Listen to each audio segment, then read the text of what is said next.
You better be listening to Sleazoids or I must break you. Have you ever jacked in? Have you ever wired tripped? You ready?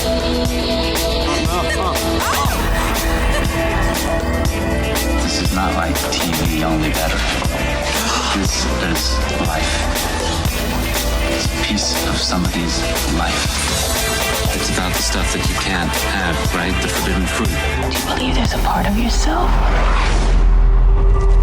that you don't show anybody? When I'm inside, I get to see those things. I feel them.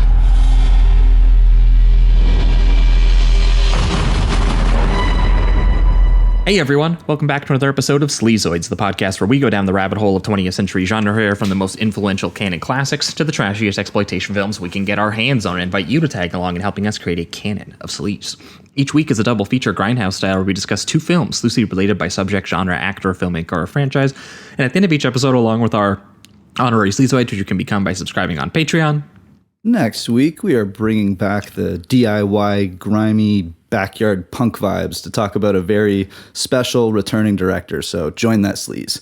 That's right. We decide on all the official ratings and rankings for every film that we cover as well. Patreon subscribers also get an honor shout out and 2 bonus episodes every single month, which we have been doing for 6+ years. We have 150 plus bonus episodes, as well as our bonus transmission series where we talk about new release genre films throughout the entire year. So if you haven't made the jump yet, patreon.com/Sleazoids podcast. We recommend doing that. And speaking of which, we did have a lot of people make the jump this week, so we're going to give them their shout outs here. We had Bill sign up at $5 a month, Tyler, Curtis Meyer, Samuel Harris, Sasha Stanton Craven, who signed up for an entire year of the show in advance for a little bit of a monthly discounted rate. You can sign up at the annual tier. We had Pal Christian Anderson sign up. We had James D. Froyo. We had Chrome Carcass, Jansport Fernando, Caleb Cunningham, David Jones, the Philip Marlowe, Abby Holman, Trevor John Music, Lannister 14, and Warwick Stinson. So thanks so much to all of you folks. Hope you are enjoying all of those bonus episodes. We appreciate the support. Yeah, thank you very much. The other plug for the week, as always, is Apple Podcasts and Spotify. If you're listening on either one of those platforms, and I can see the stats, I can see you right now listening on both those platforms, give us a good old rating and review over there. It helps us climb the ranks and find new listeners. And I did see a review recently where someone was like, Josh says that he sees me, so I finally caved and did it. And, that's how I know this part of the show works. Go do it. Pure pressure. What we want. That's right. And the last plug for the week, as always, is merch. If you like the poster art that based out of Toronto horror artist Trevor Henderson did for our show, you can get that put on basically anything that you guys can think of. You can get a shirt, you can get a hoodie, you can get a pillow, a notebook. Someone bought a coffee mug recently. So if you like it, the link is in the description to that, as well as over at sleazoidspodcast.com. But that is it for the intro. Welcome back to another week. As always, I am your host, Josh Lewis, and joining me also, as always, is my co-host, Jamie Miller. Welcome back, everybody. Welcome. I believe 2 weeks ago would have been the last time you folks over on the main feed would have heard from us, and we would have had special returning guest Esther Rosenfield of Get Cynical and The Lost Broadcast back on to discuss some lo-fi independent horror films about some folkloric forest beasts with a double feature of Charles B. Pierce's spooky regional sort of like faux documentary about the Arkansas Bigfoot known as The Legend of Boggy Creek from 1972. And we paired that with the minimalist indie horror legend of New York, Larry Fessenden, and his unnerving mix of kind of this emotionally cogent sort of family drama and like a kid experiencing death and mortality for the first time, with this hallucinatory cannibal cryptid B-horror fable essentially in his film called Wendigo from 2001, which was all upstate New York chilly vibes versus the Arkansas folk hangout Yeah, it was. Boggy Creek has unbelievable hangout vibes. I really wasn't expecting that. And to make You just want to chill with Bigfoot, man. Yo, what's up? Yeah, you want to give him a hug. To characterize Bigfoot as just this lonely, creature in the woods. Just he's got his own theme song and everything. It's a pretty fun movie. And yeah, Wendigo was really surprising. I hadn't really heard of it, and it was pretty amazing. They have some really cool surreal dream sequences with the kid. And gets into the creature feature stuff eventually. So yeah, it's a good one. If you like those late 90s, early 2000s, like lo-fi video horror kind of vibes too, that's very much the mode it's in. So it was fun. It was always nice to have Esther recommend us some stuff we've never seen before. So if you haven't heard that episode, that was 2 weeks ago over on the main feed. But last week, over on the Patreon, we had your guys' patron voted episode once every 2 months.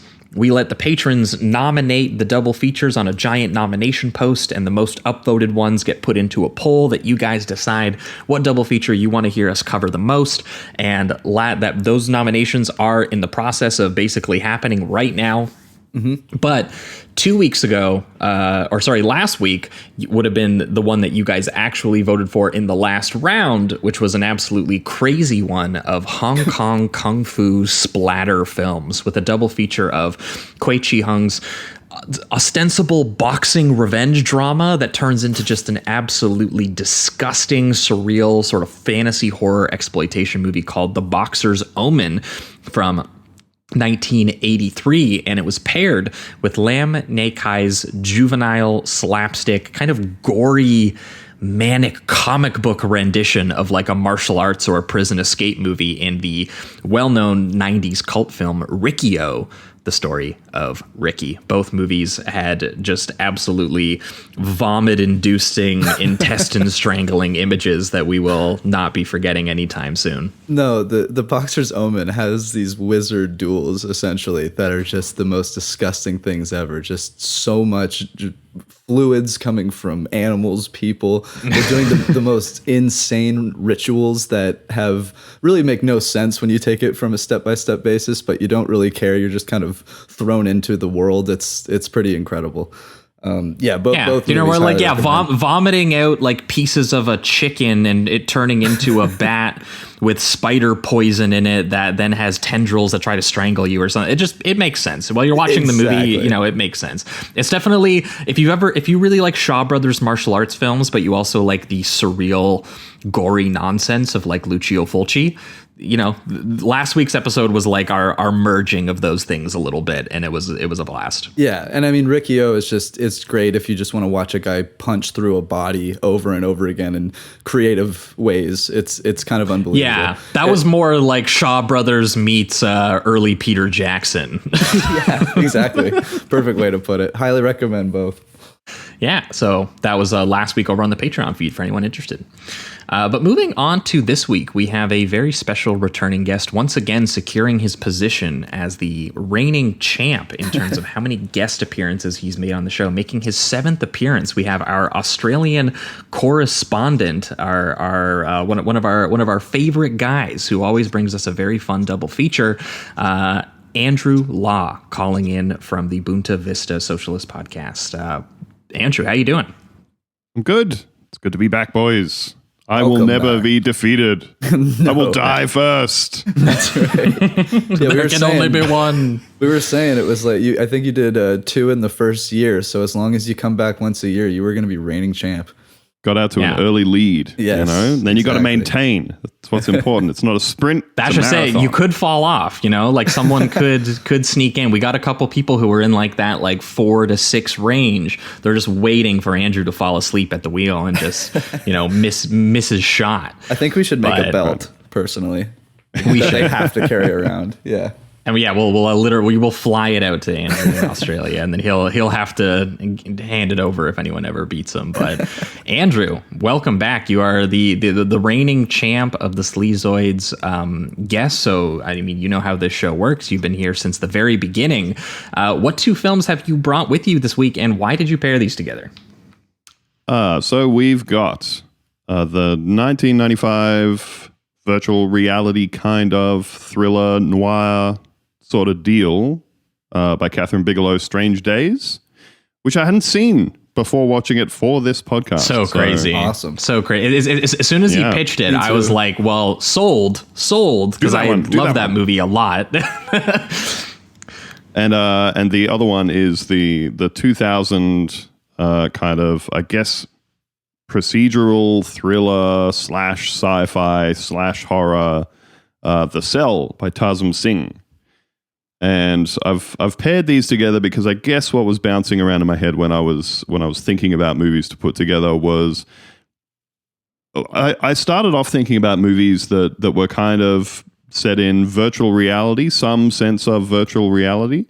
But I think these two films more are about maybe experiencing someone else's reality specifically than just virtual reality. Because the 90s gave us a lot of virtual reality and kind of virtual reality themed movies, or ones where a lot of movies where you're sort of challenging the audience to reconsider their own perception about what they're seeing, the reality of what you're seeing through your own eyes or through somebody else's eyes. What do we got? We have The Lawnmower Man. It's like Johnny Mnemonic, The 13th Floor, Virtuosity, The Matrix, of course. There's a really sneaky one that always gets in there that we always like to bring up because it's not really what the movie's about, but Disclosure with Michael Douglas and Demi Moore. That whole movie is actually just about Demi. Like, what if a lady boss committed sexual assault? Wouldn't that be crazy? Could that even happen? That's what that movie's actually about. But the finale goes like full Lawnmower Man because for some reason Michael Douglas is like a CD-ROM engineer or something, and it's all about like corporate espionage in the CD-ROM universe. That's how he discovers. But this was the an secret obsession of the 90s. They loved actors putting on goggles and being in this wonky CG, like, woo. Beamed into another world. I mean, then you had like the more lo-fi examples. Like I reckon Being John Malkovich kind of fits into the category. For sure. Of a film where a whole bunch of people are just kind of being piped into somebody else's consciousness just to have the experience. And yeah, these two movies are kind of, I suppose, slightly different versions of the same thing, where in one movie you are literally experiencing somebody else's experiences and perceptions.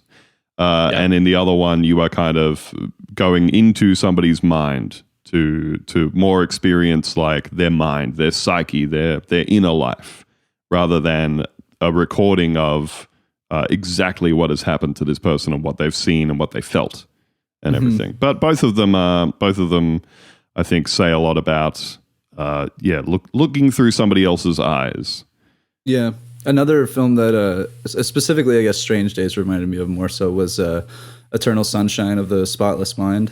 I guess more specifically with Ralph Fiennes' connection to Lewis's character, which we'll get into, of course, but he has these some of the idea of like memories and stuff too, and the sort of like sci-fi element. Yeah, no, and all of them are merging like noir and crime with also like, you know, sort of slightly futuristic sci-fi, and then full on, I think in both cases, like full on horror sequences as well. Right. I think The Cell is a little bit more arguable as a straight up horror film, just because there's like full on like Vincent D'Onofrio as a fucking demon and shit like that. Like there's full on imagery that almost looks like it could have been in like the Coppola Dracula movie or something like that. Whereas Strange Days, its horror is more in like that voyeur stalker slasher almost kind of element, just the way that they shoot the actual memories and stuff like that. But but we are getting full in like losing touch with reality, going into the virtual universe, but going into the virtual universe specifically to connect through other people's perspectives in some very intimate and scary ways that I think people were had a lot of anxiety about as the new millennium was approaching. which I will take this opportunity to argue that despite the fact that Strange Days came out in 1995, I always think it came out in 1999 because it's a 1999 New Year's movie. And I kind of associate it with movies that had that like end of the millennium anxiety, like The Matrix or Fight Club or Magnolia or Eyes Wide Shut. It's just that movie slots in right beside those movies for me, despite the fact that I'm always reminded when I watch it, I'm like, wait, it came out in 1995. Yeah, that it was written in like 1986 or something. Yeah, that was the thing. You're having I had the whole Singing time. in the Rain syndrome. Yeah. Yes. Every time I watch Singing in the Rain, I go, wow, a movie from when they were turning silent movies into talkies. And then after a minute, I go, oh no, that's not true. what that is. Yeah. But very excited to jump on into it here. So let's kick things off. Let's get freaky with Strange Days first.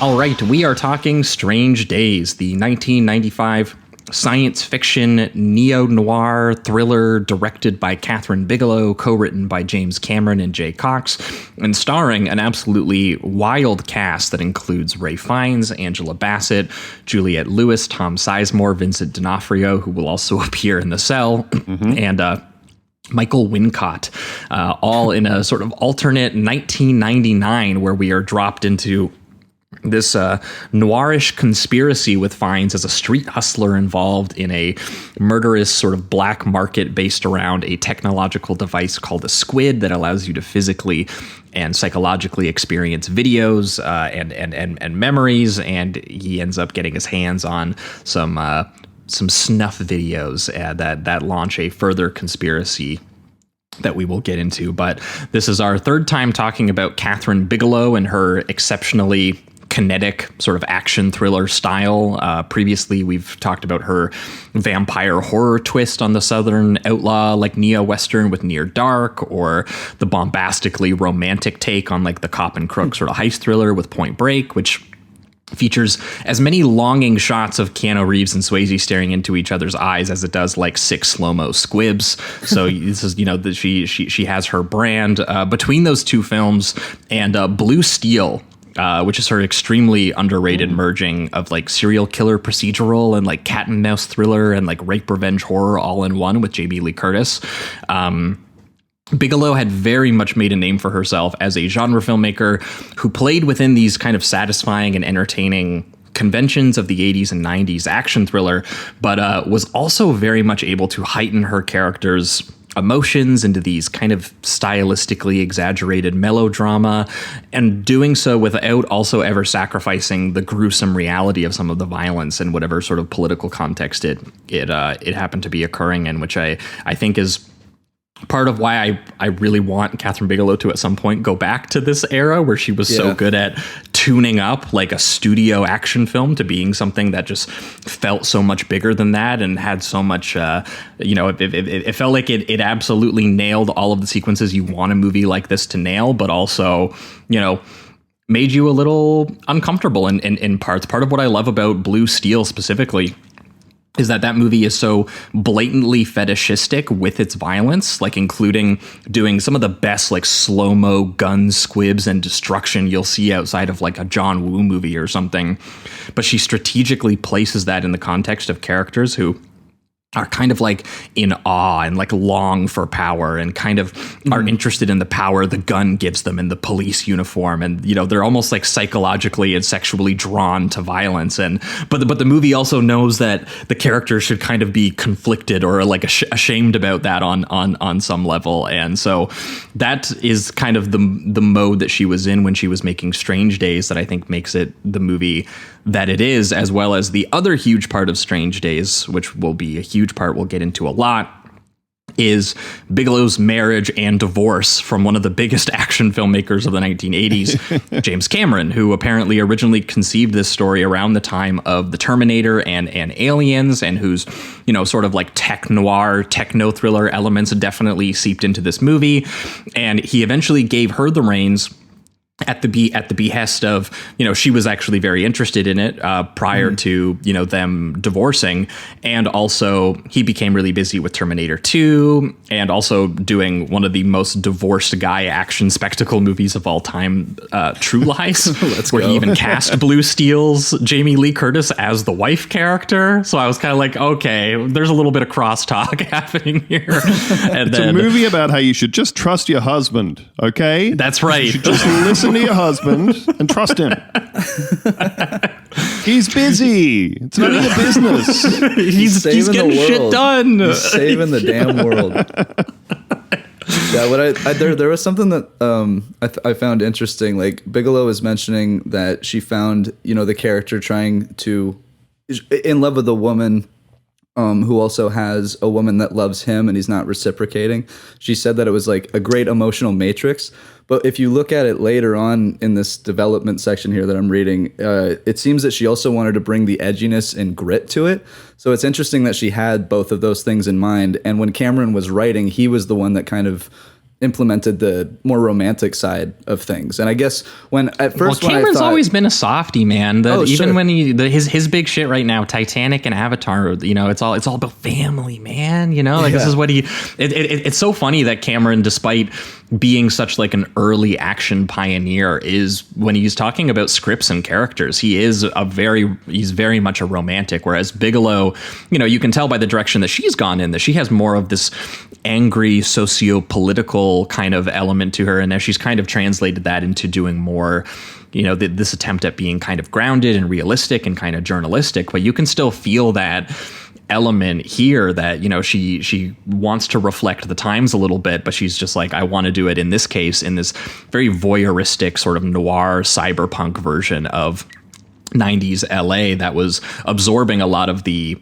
sort of like 90s political reality at the time. She took in some high profile sort of domestic abuse trials that were happening. Obviously the Rodney King riots from 1992 onward. There's a lot of class tension and sort of racist police violence that kind of seeped their way into this sort of noir conspiracy, almost a whodunit movie at a certain point. That's what's so funny is that you can tell Cameron wrote this when he was like closer to the time that like Blade Runner had come out. And he was like, dude, what if we did like a fucking sick noir where you experience memories and there's gunfights and shootouts and there's like car chases and shit.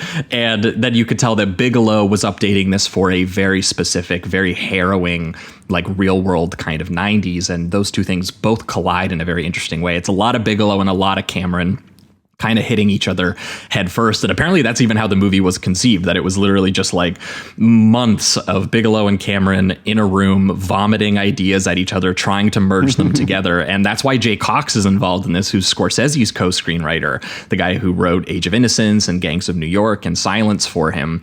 He was literally brought in to be like, okay, we vomited ideas at each other for like months. Could we pace this out? Could we structure this? Is this something? They literally called Jay Cox and they were like, do we have anything?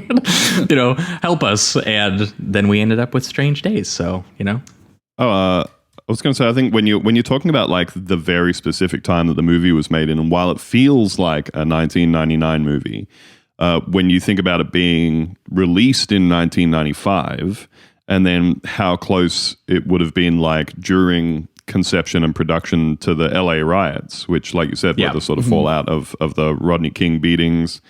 Like there was a lot of cinema around that point that I think, like specifically LA centered cinema around that point, that really focused on all those anxieties of like, this city is out of control. The urban population of this city is out of control. Yes. Kind of like Falling Down, Falling Down's like the staple movie of that experience. Yeah, well, they're talking about Michael Douglas again, dude. If there was a guy who embodied 90s male anxiety of like a suburbanite, or that he was your guy. Or like 187, that Samuel L. Jackson movie, you know, all those sort of like just those depictions of LA as like this simmering pot that's about to explode. Even what year was Die Hard 3? No, wait, Die Hard 3 is in New York, isn't it? Not LA. I think it's in New York. Come on, man. One of them is at I think the second one is at LAX. Maybe that's what you're thinking of. Yeah, but yeah, like a lot of stuff from that time that I think you can tie really, really directly to the racial tension of the city. Oh, absolutely. But Bigelow talks about the fact that when they were shooting at night on the streets of LA, because most of this is a nighttime on location shoot, it was during the OJ trial.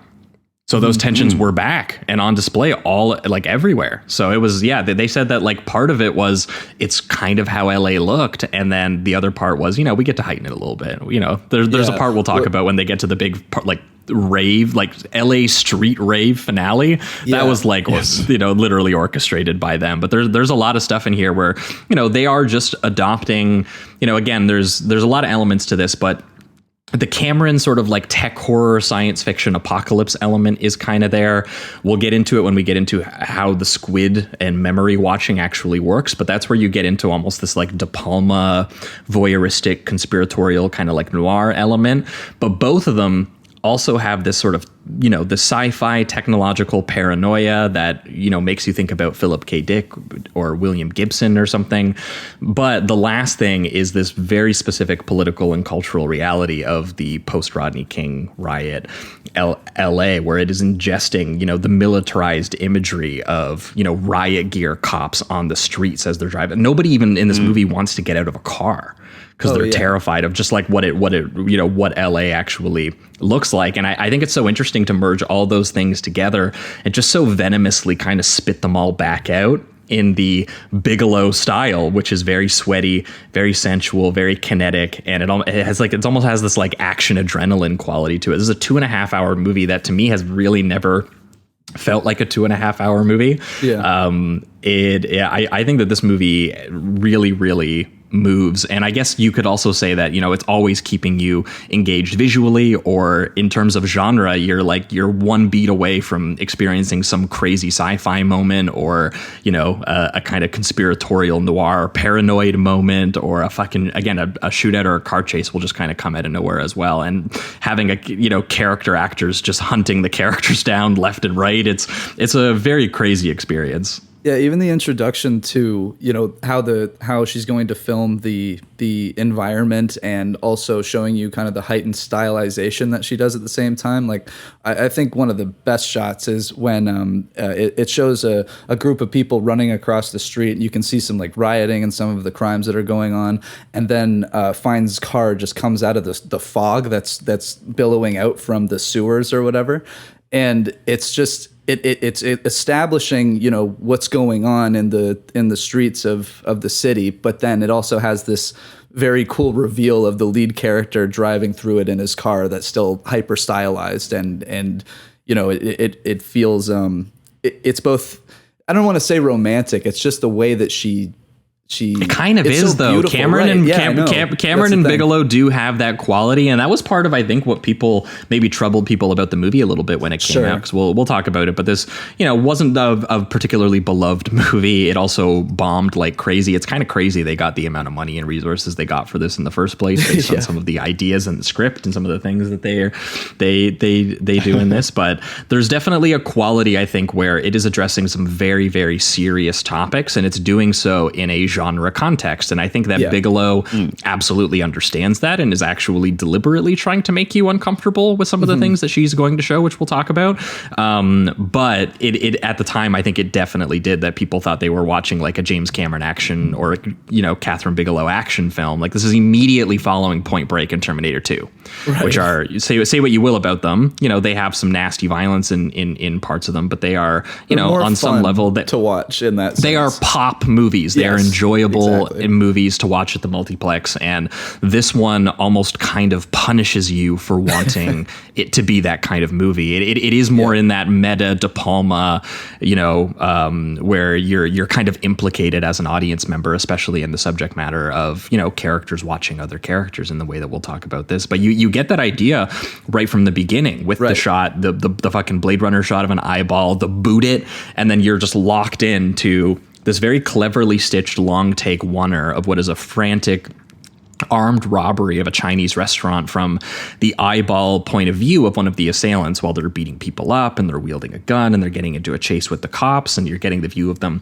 running up the stairs, doing this big sort of like rooftop leap while helicopters and explosions are all around. And you're basically functionally that guy in Vertigo who falls and dies, but you're in the point of view of the guy who falls and dies. And it's a really disorienting experience. And now it's kind of more common, this kind of point of view. And I mean, it's not like there weren't point of view shots in movies before, but they weren't so athletically stitched together and so seamlessly as they were kind of done here. There was a lot of technology developed here to get the steady cam merged with the helmet camera to do exactly what they're doing all here. It was shot by Matthew F. Leonetti, who had shot Poltergeist and Commando and Extreme Prejudice, and he is partially behind it, helping get these cameras and rigs basically invented to get all of these shots that they wanted. They were working with like an 8-pound camera that could fit in the palm of your hand. It had like, sort of remote follow focusing that it could do. It could change lenses on the fly, like even in the middle of shots and stuff. It was like a really crazy thing that they invented, literally just so that they could get these incredibly mobile shots that could replicate the experience of what they we're trying to get first person human eye of experiencing, these events, because they needed them to be exhilarating to you as they were to the characters who are watching them, because they want you to buy into this experiencing, right? That the characters exist in a world where you're not experiencing virtual reality. It's a recording device that was initially meant as like a federal agent body camera, essentially. And it sits under the wigs of characters in the movie, and it connects your brain to see, what their brain does and play back their memories and play them back with all of the sensations and everything like that. And our main character, played by Ray Fiennes, Lenny Nero, he's buying these clips that are being illegally sold out of a van in a warehouse, selling them literally, like buying and selling them like drugs. So they have a similar addictive sensation.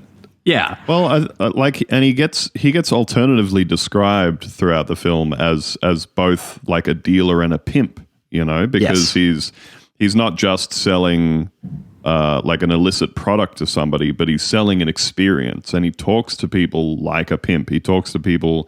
He's very slick and very smooth, and he talks to his customers and prospective customers about experiences, and about I love his pitch, man. I can get you what you want, man. I can get you anything.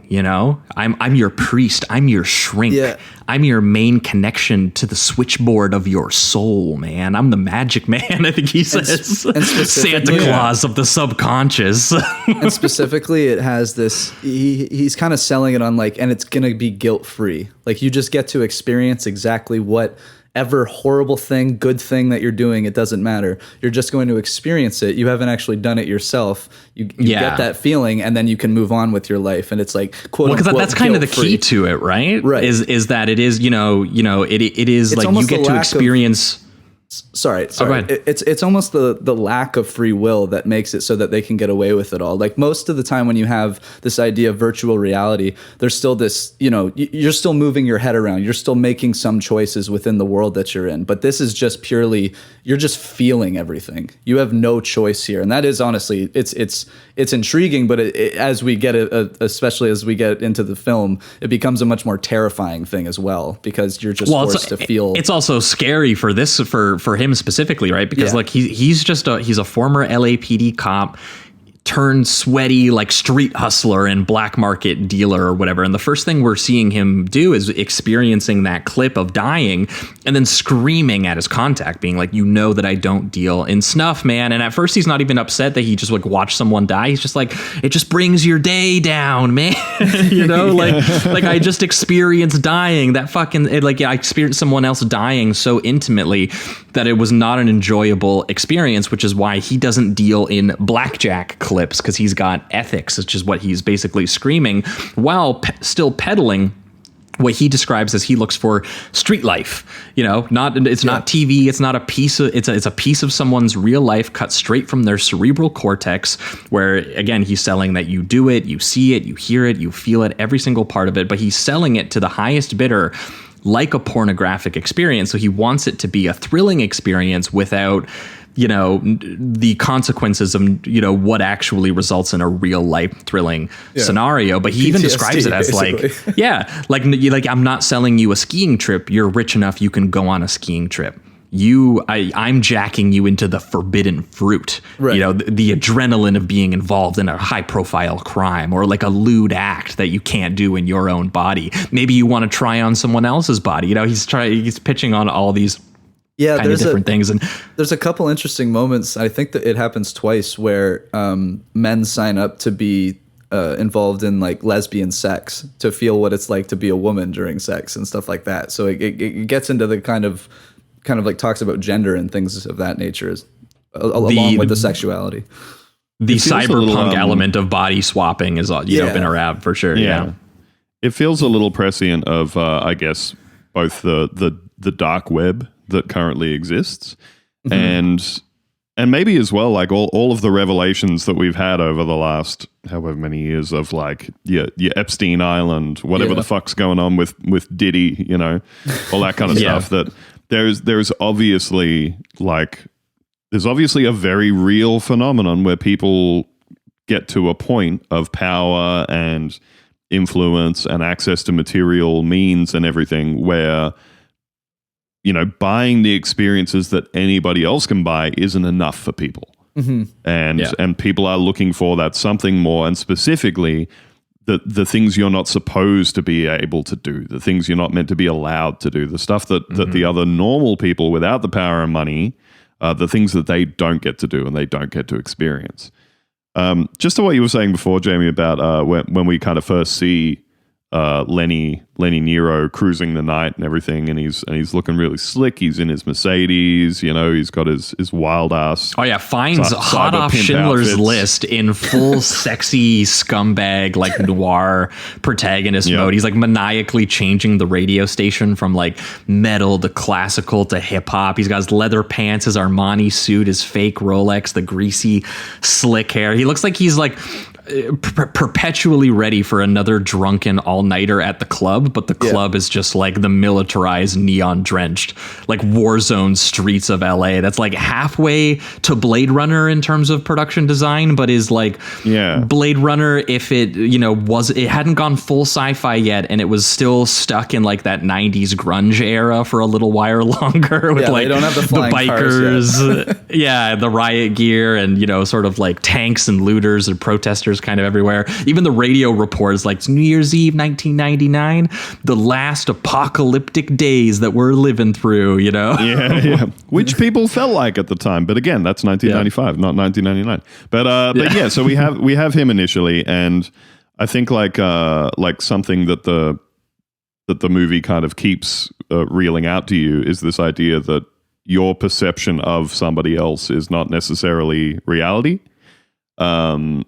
Because we see over the course of the film that while he presents himself as a Rolex wearing, Mercedes driving, slickly dressed, smooth talking, guy who can get you whatever you want, just around every corner in the film, we're getting the rug pulled on that image of him over and over again. You know, he's like trying to palm off his Rolex onto someone to pay a debt, and then just opening his briefcase to pull out one of another dozen fake Rolexes, or getting his car repoed, or going back to his hole in the wall apartment, you know, to live his only happy memories over and over yeah, his again. dank tinfoiled apartment while he's like drinking alone in there, replaying his own squid clips of being together with his girlfriend Faith, played by Juliette Lewis, who would have just been in Scorsese's Cape Fear, but also Oliver Stone's Natural Born Killers, which I imagine is the reason she got cast here. And you know, she is definitely meant to be, you know, in the classic noir protagonist fashion, like the kind of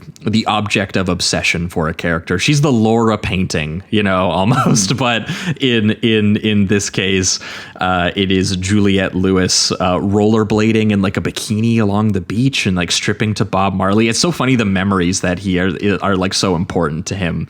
It's like having point of view sex with her and doing that incredibly impressive shot of where he actually gets to like look in the mirror too, which is a shot that De Palma also pulls off in Snake Eyes. It's so cool when they get to do it, when like the camera is their face and they actually look into the mirror and it's actually straight up them. And I won't say the first person shots are so well done. Oh, they're like truly incredible.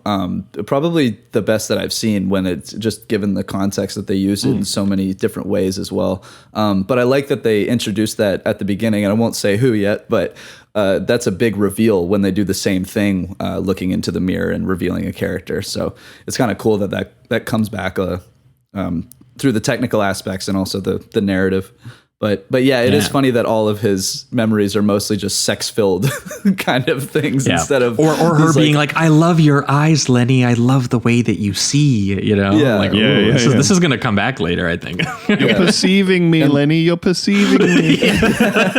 and the contrast too is crazy, because every memory that he has, it's like at a, you know, it's on Venice Beach or at some tropical area or something like that, and then as soon as he goes back into the real world and during the day, it's so grimy, and it's always at night. He's always in a club. He's always sweating. He's always looking like he just did like 10 lines of cocaine.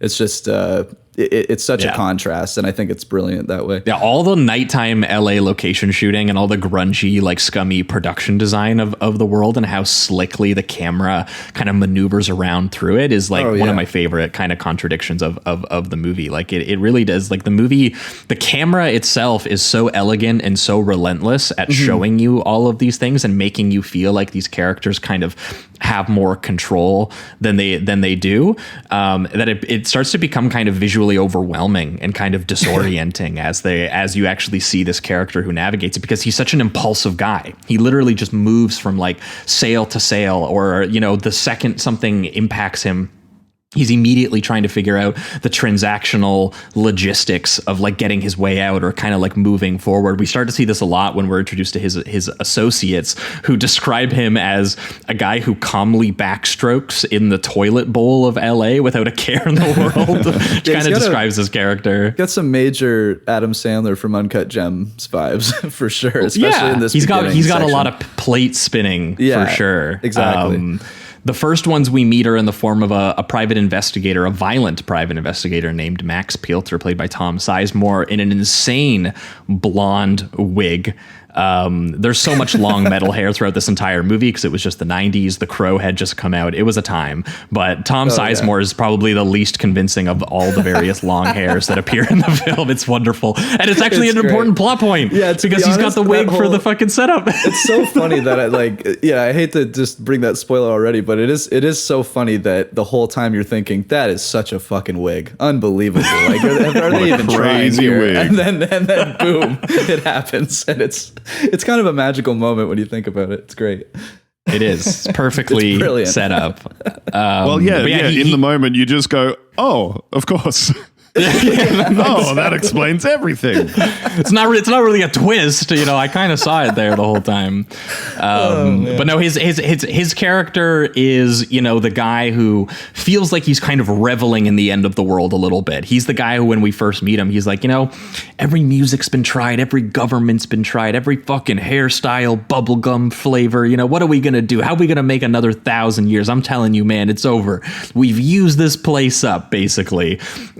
And, you know, he has a bit of a nihilistic view of, you know, nothing matters anymore, which is the opposite of his bodyguard and limo driving friend Lornette Mace, played by Angela Bassett, who was hot off Malcolm X in the time, and in here is doing a very spectacular kind of morally righteous badass action star kind of. She almost feels like she comes in from a different movie in a really interesting way. She feels like she comes from the James Cameron side of the script, because he loves just like a badass female protagonist to come in and, you know, help the scummy noir protagonist out through his days. But she's the one who has a personal connection to him from when his cop days, but is the one who like prefers to exist in reality as it is and take care of her child and rent, and doesn't like this new line of work that he's doing, where he is selling separation from reality, essentially, and this kind of slick hustler mindset where he takes advantage of her and takes advantage of kind of everyone around them, and, you know, he gets her to help him in his video junkie scheming, essentially.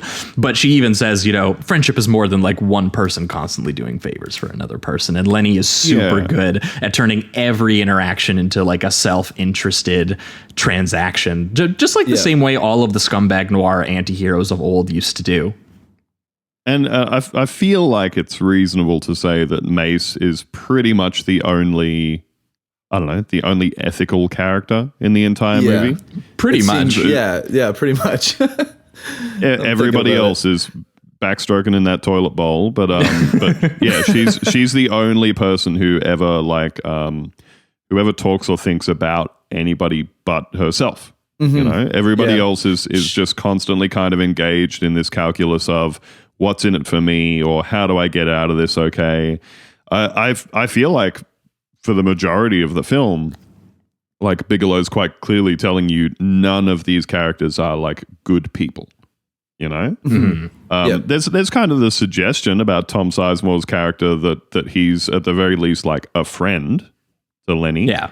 That he's an ally, but at the same time, there's a lot of points in the film where he is, you know, their paths are crossing, but because of like something that he's still doing for profit.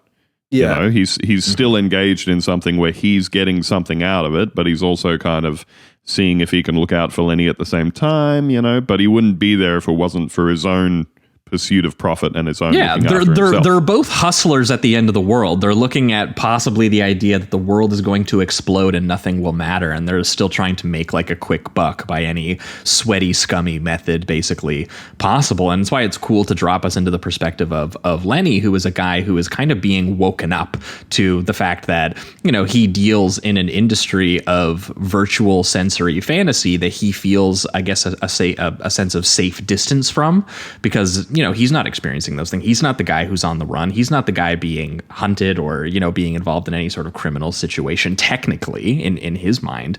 But he's starting to realize that all of these clips exist in the real world, and they're starting to be infected by these real things that we're seeing, and some of the sexist and racist violence that we are going to see in the film is something that he then starts having to be confronted with. And Bigelow does use it as in a very meta way, where his character he's interrogating his own complicity as being someone who works in an industry where customers pay for like nasty pulp thrill escapism, essentially, in the same way that the movie is kind of offering you.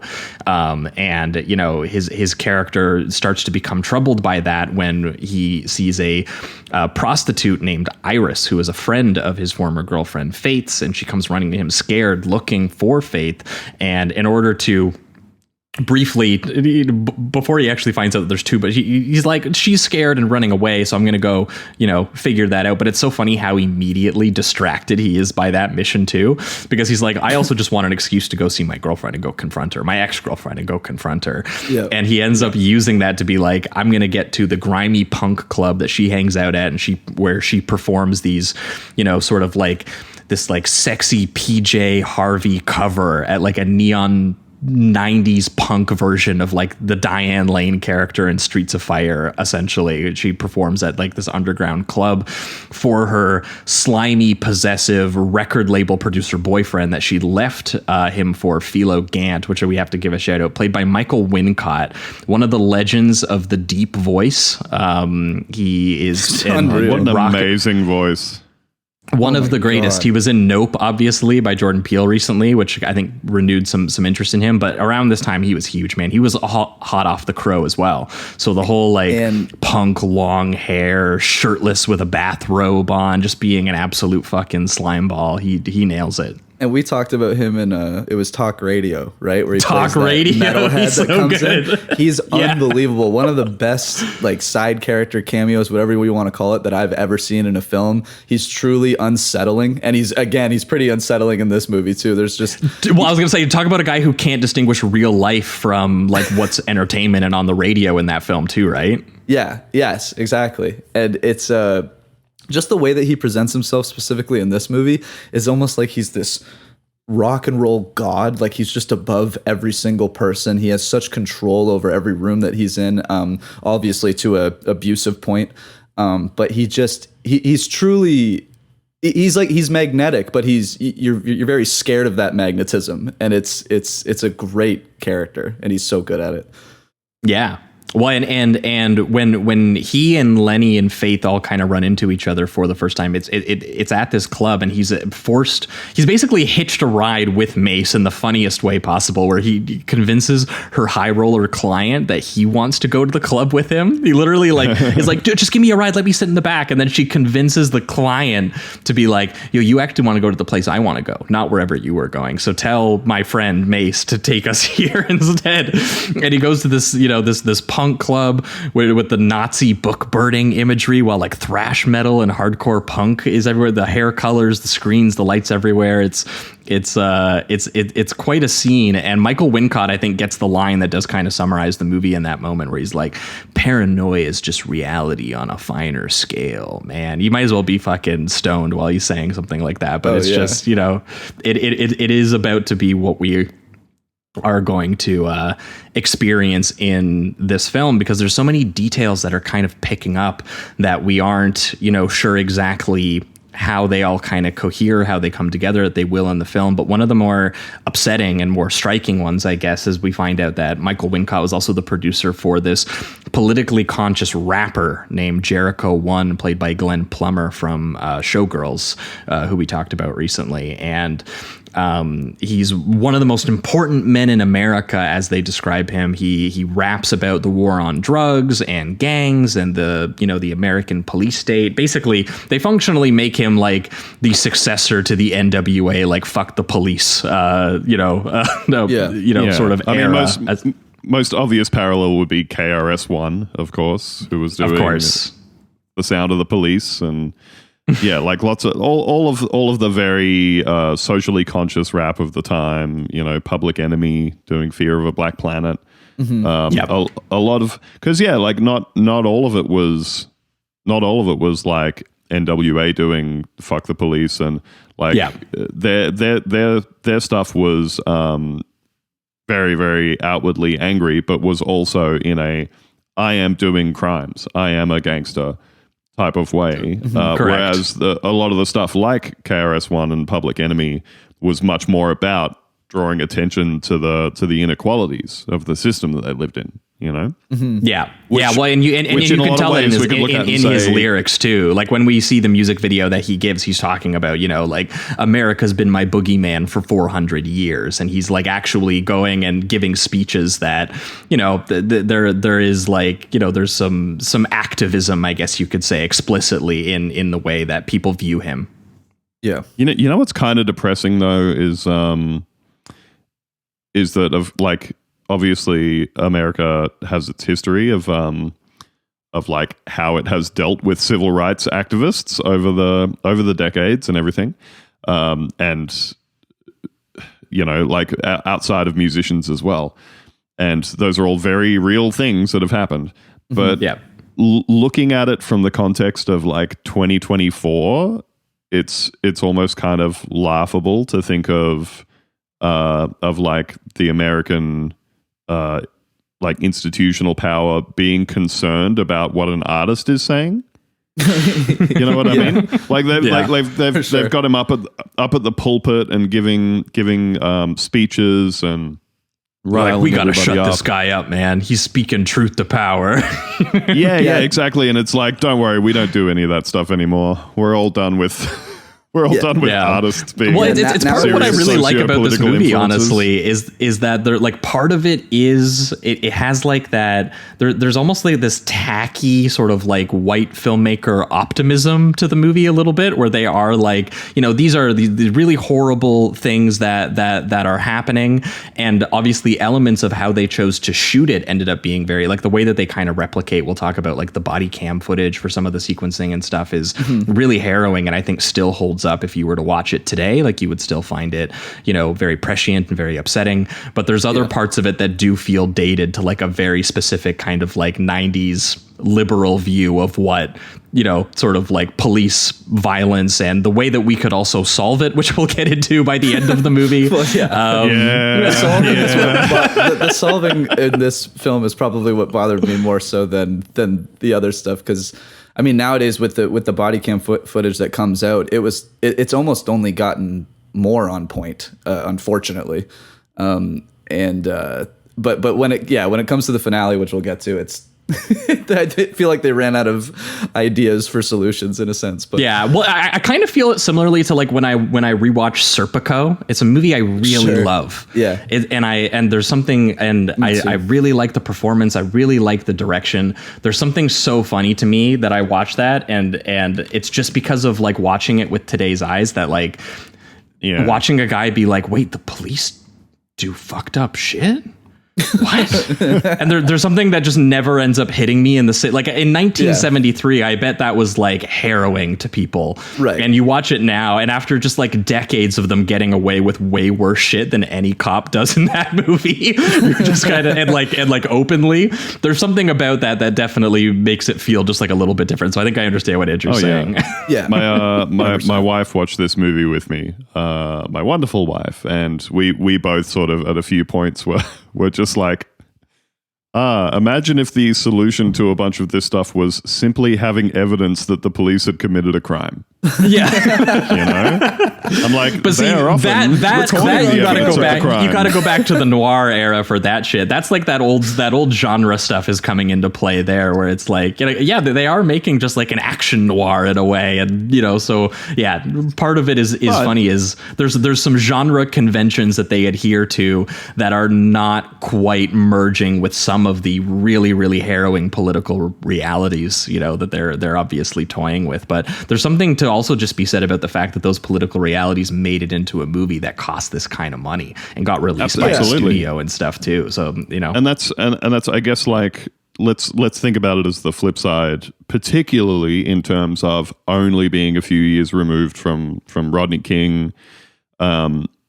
So yeah, like we're looking at it from our own perspective and saying, oh, imagine having a recording of the police doing something they're not supposed to be doing, and that leading to a negative outcome for the police, you know? Like, ha, ha, ha, ha. But, you know, Bigelow's looking at this from the really, really recent contemporaneous situation of something that wasn't common at the time, which was for someone to just be recording some shit on a handheld video camera. You know, there was that period of time where having a home video camera was like both a novelty. I'm assuming it would have been expensive, you know? Yeah, it would have been a luxury as well, for sure, yeah. And I mean, usually you're busting it out when you're in the backyard with your family at the pool. You're not, you don't capture you're these recording kind your of kid's things. birthday party or whatever. Yeah. And so I feel like the catalyst for the entire Rodney King trial and LA riots and everything was just that.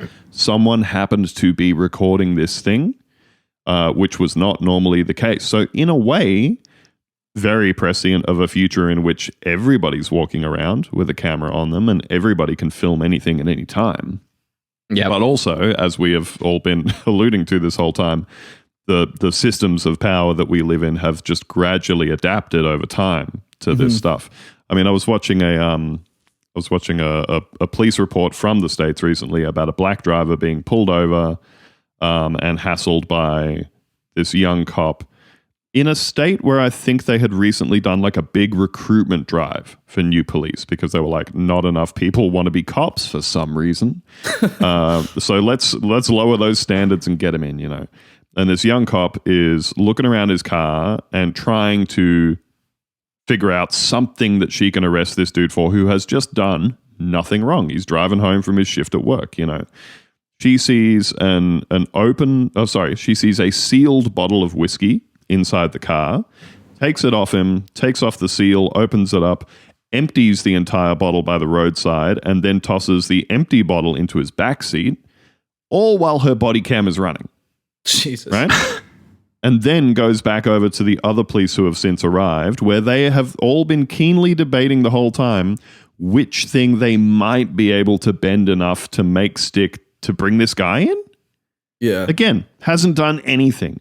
And she starts then saying, oh, well, he's got an open container in the back of the car, which he's not allowed to have, which suggests he may have been drinking, you know? Mm-hmm. And the senior cop who has arrived to this other pair of cops looks at her body cam and says, are you rolling right now? Is that on? And then covers his own face with his hand and turns away.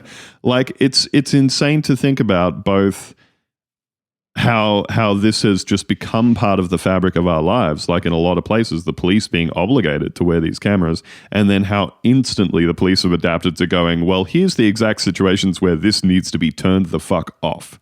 Yeah. You know, Yeah. or we need to figure out like what part of your interaction you were recording for. It's crazy and disheartening to see how quickly all of our systems of power and our institutions. Yeah, well, adapt and that's what I think this movie gets right about what that footage feels like. Like, it feels like maybe you shouldn't. It feels intimate and it feels taboo and it feels like maybe you shouldn't be allowed into it, but also that the people should maybe be.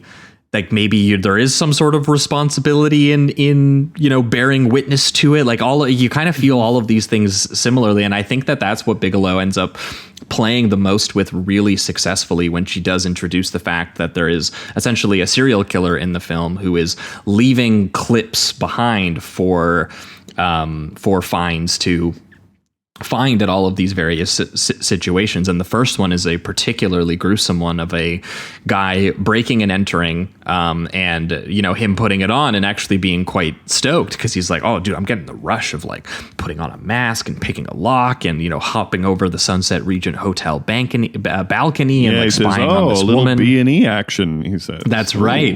And it is intrigued. filmed in a very sort of like De Palma doing Hitchcock, like voyeur stalker kind of sequence where he then proceeds to really horribly just rape and murder this woman on camera in this very, horrifying extreme snuff video kind of quality, where they're also introducing the sci-fi aspect of it, which is that the killer is deliberately jacking his victim into his output so that she is also witnessing from his point of view her own assault and murder. And so as they put it in the film, everything he does to her, she experiences both from, her own point of view and also his, creating this like feedback loop of thrill and fear, which makes, seeing her own death and sort of, and then, he's feeding off her reaction to that experience. And it's very, it's a very graphic and science fiction version of like a sex killer sequence that you would see in like a De Palma movie like Blowout or Dress to Kill, which are movies where he's also riffing on something like Peeping Tom is maybe like the original, example of a sequence like this. But if Peeping Tom had come out when we had like extreme snuff videos of the early internet era, that's more like what we're witnessing here. And it's really, really upsetting sequence. Maybe one of the most upsetting I've seen horrible. Make its way into a mainstream sort of like Hollywood movie like this. And it got Bigelow a lot of controversy, a lot of flack at the time of doing it, even though I think she is trying to do it to implicate the audience members in the sort of nasty, pulpy thrills that, we desire and sort of pay to see. And it's exemplified, I think, in Fiennes' performance as well, as he watches this clip and he can feel the sick thrill of the killer because that's what the system is designed to make him do. But he's also repulsed by that. And the two perspectives are really uncomfortably overlapping in both the editing and sort of the shooting style. And it does result in him just like freaking out and vomiting on the side of the street when he does finally, realize this is the dark end of the business I'm in. I am in an industry of thrill seeking and thrill killing and sexual violence. It exists and I help it exist, even if I don't literally deal in the clips. And that's the thing, because he's there's always... something else that we... Go ahead, Andrew. Sorry. There's something else that we kind of didn't touch on, which is that when the movie starts and you see that Chinese restaurant robbery, the most profitable type of robbery, when you see that taking place, and he goes, I don't like stuff where people die and that sort of thing. When you're introduced to the concept, it's very much positioned as he is receiving these things after the fact. He is He's just kind of coming into possession of recordings that have happened in other places from other people. His friend who literally sells them out of the back of a dirty van. I don't care where you got him, man. Yeah. Everybody's got their cool, slick, high-tech rigs and everything. But later on in the movie, what becomes a bit more apparent is that he is directly paying people to put on the squid and go and do the experience to produce the recording that he has. So when he's giving the pitch, when he's given the spiel to some of his clients, and he's saying, you just tell me what you want and I can get it for you. If you want to see a woman fuck a woman, if you want to fuck 2 women, if you want to fuck 3 women, I can make that happen for you. And it turns out he's talking about that very, very literally. He is actually paying other people. He's hooking people up with a squid and a wig and $200 or whatever, and saying, go get yourself laid and come back. And that, I think, really muddies the waters between how he sees himself as someone who is at a remove from these things that he's coming into possession of and selling to other people. He's just kind of like, I'm just kind of a step between somebody, there's a recording, there's somebody who wants to watch it, and I'm just hooking those people up. But then with the revelation that he's actually producing the recordings or paying to have the recordings produced, I think that puts him into a really different position in terms of complicity in the experiences that he's creating and facilitating for people. And that in turn, I think, is part of what may kind of horrify him and rock him even further about seeing some of the stuff he sees later on in the movies, seeing this really, really horrible stuff. I think it makes it harder and harder for him to kind of say, oh, well, this isn't my fault, or this doesn't really have anything to do with me. Yeah. Because he really does take an active hand in it, The psychological distance that he's felt comfortable in is challenged, I think, by even the way that Bigelow is shooting this and the way she's having us subjectively experience this with him. It is shocking and destabilizing, and it is meant to be this he thinks he deals in fantasy, but he actually does deal in a reality that is much closer than he thinks. And it is, that's what the sort of relationship between him and Angela Bassett ultimately kind of gets at, is she kind of brings him back to the reality a little bit and is like, no, you are doing things that have actual consequences in the world. Yeah. It's, at a certain point, he's even, he's testing out the video that he's paid people to make, and he's even giving them advice on how to make it spicier, how to make it feel a little bit more dangerous, how to shoot it better. Giving them some cinematography pointers. Exactly. Yeah, look around slowly, let your gaze linger on things, Right. So he's not only paying to procure the material, but he's actively taking a hand in steering it. And he mentions that it has to get to a point, it can't be boring, but he doesn't want any of the death in it. So he has to kind of go close to that threshold, but not break through. But the thing is the closer you get to it, no matter if you're not doing it, somebody is going to go further than you. And I just feel like he automatically has to be implicit in those kind of creations as well, given that he's going so far, he's getting so close to it. Yeah. And again, I think it's again, sort of prescient of, things like the dark web, things like, the things that people film currently on GoPros, and all the sort of videos that people make of themselves, doing parkour around cities and doing that crazy shit where they're climb really far up the outside of a building, and then every now and then you see one of those things of another dude fell 75 floors to his death. Yep. Doing some trying to get you daredevil all shit a sick for video. YouTube. Yeah. and people do this absolutely crazy stuff. just to produce something that other people can look at and go, wow, bit of a rush. Yeah, there. and I have to say, even myself, like I hate heights, absolutely hate them.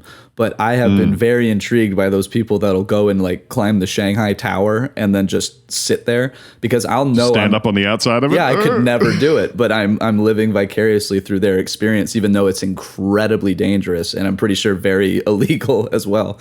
You just be morbidly fascinated, and I think there's something to be said for, I guess the kind of the looking ahead in this movie to the world that we find ourselves in now, where there are just millions and millions of people around the world who find themselves constantly incentivized to film themselves doing things for an unseen audience, for people who are going to see it at some other point out of reach of you. Now we've created an entire new economy around compensating people for producing things that other people want to watch, and it's a whole new world of let's use the correct phrase, content creation, of people who aren't seeking to make art or tell stories or comment on the fundamental human experience.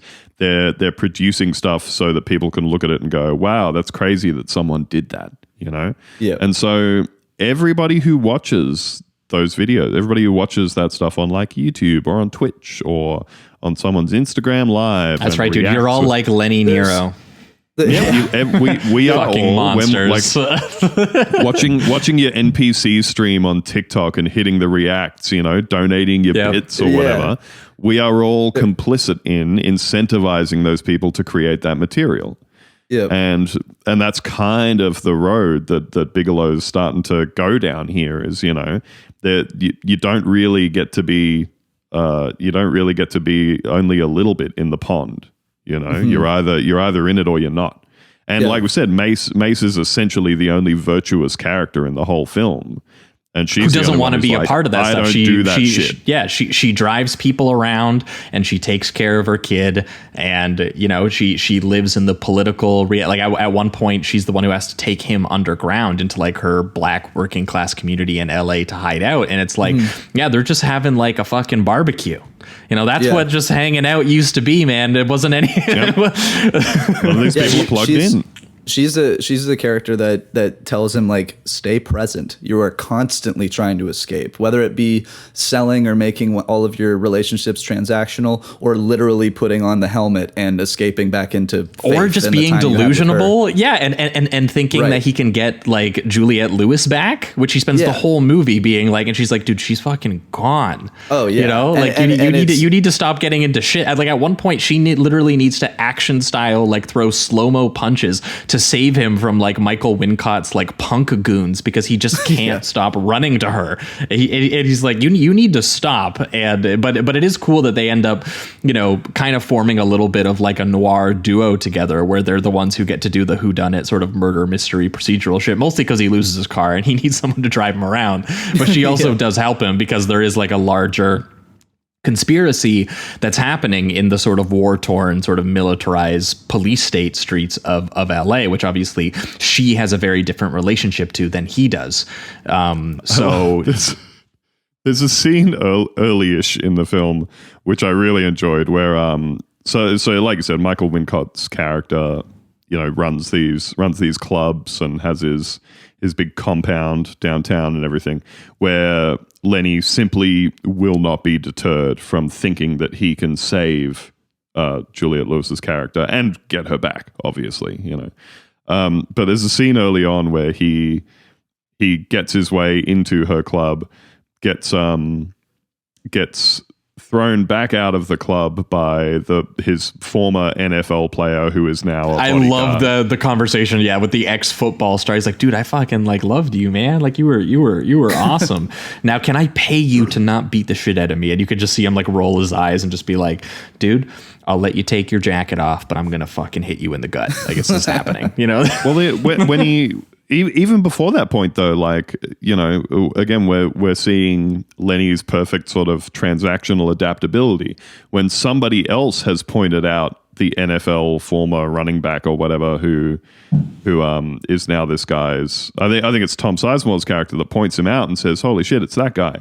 You know, he played in these seasons and he ran for this many yards or whatever." Weaponizes that information he did not immediately. Have. Lenny turns around and is like, "I'm a big fan. I saw you play in these seasons and everything. You know, I'll give you my very real Rolex."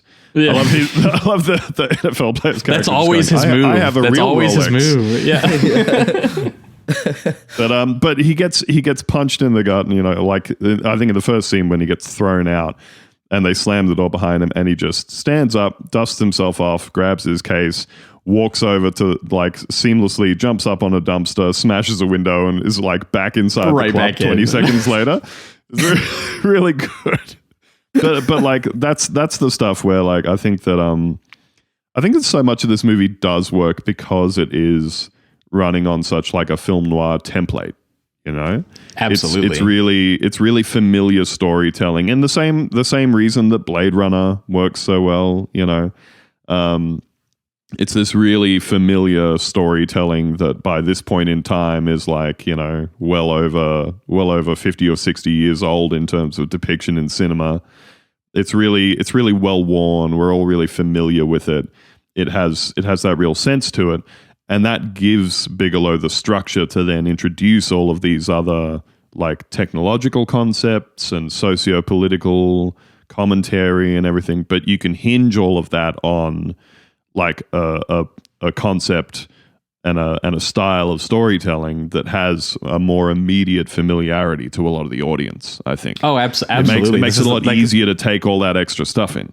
Lenny does feel like a character, like, straight out of Jamie, do you remember what that hustler noir, that doesn't narrow it down, that we did, but the one specifically about the guy who I think it was Richard Widmark played him, and it was like the guy who had the girlfriend who we felt really sorry for, because every night he would roll up to the girlfriend's place and she would just be like, "I love when you are in trouble and you are desperate because it's the only time I see you." And it was such like a sad, like, he's exactly that kind of old school, like 40s or 50s noir character. I think it was called like Night in the City, maybe, or something like that. I think that is it. I was going to say that, so I think that is it. But he is like full out, like, con man noir that you are used to seeing, and you know how this kind of character operates, and there's something interesting about seeing that character have to confront such modern complex issues that this guy has to confront, like this technology development, like this sort of political developments that he's seeing. And, you know, like, imagine if the noir hero had to deal with the fact that there was like racist snuff violence footage out there that he was selling, and it was, you know, like, it's a really interesting idea that it does create, you know, you naturally have this sweaty, desperate, you know, sort of, you're locked into the subjective character experience. But then the movie kind of punishes you for being locked into that experience as well, because it's just, you know, you are thrown into these horrible sequences of events. And even when he's doing the classic noir shit, because at a certain point in this movie, he is doing like the procedural elements. He's, you know, talking to people. He's talking to his buddy Tick. He's looking for clues into the tape. You know, he's trying to find out, you know, where this girl went and maybe what her tape had on it and maybe where he could find that. And, you know, and he's doing all of these things where he's checking all of the boxes, and you know, he just ends up finding himself in a more sort of modern movie context where you get the more Cameron element, I think, of two corrupt cops played by William Fichtner and Vincent D'Onofrio, who we briefly see at the beginning chasing Iris, the prostitute character, down. But they're functionally operating as like just like these violent cover-up goons, and every time they show up into the movie, it's like just pure 80s action adrenaline explosion. The crazy twirling camera shots, the fucking hubcaps and sparks coming off the car while they're being chased, and there's that whole sequence where she's in the bulletproof limo and they're pouring like gasoline on it and a flare on it so it like lights them on fire, and in classic Cameron fashion, they fucking drive it into the river to put the fire out.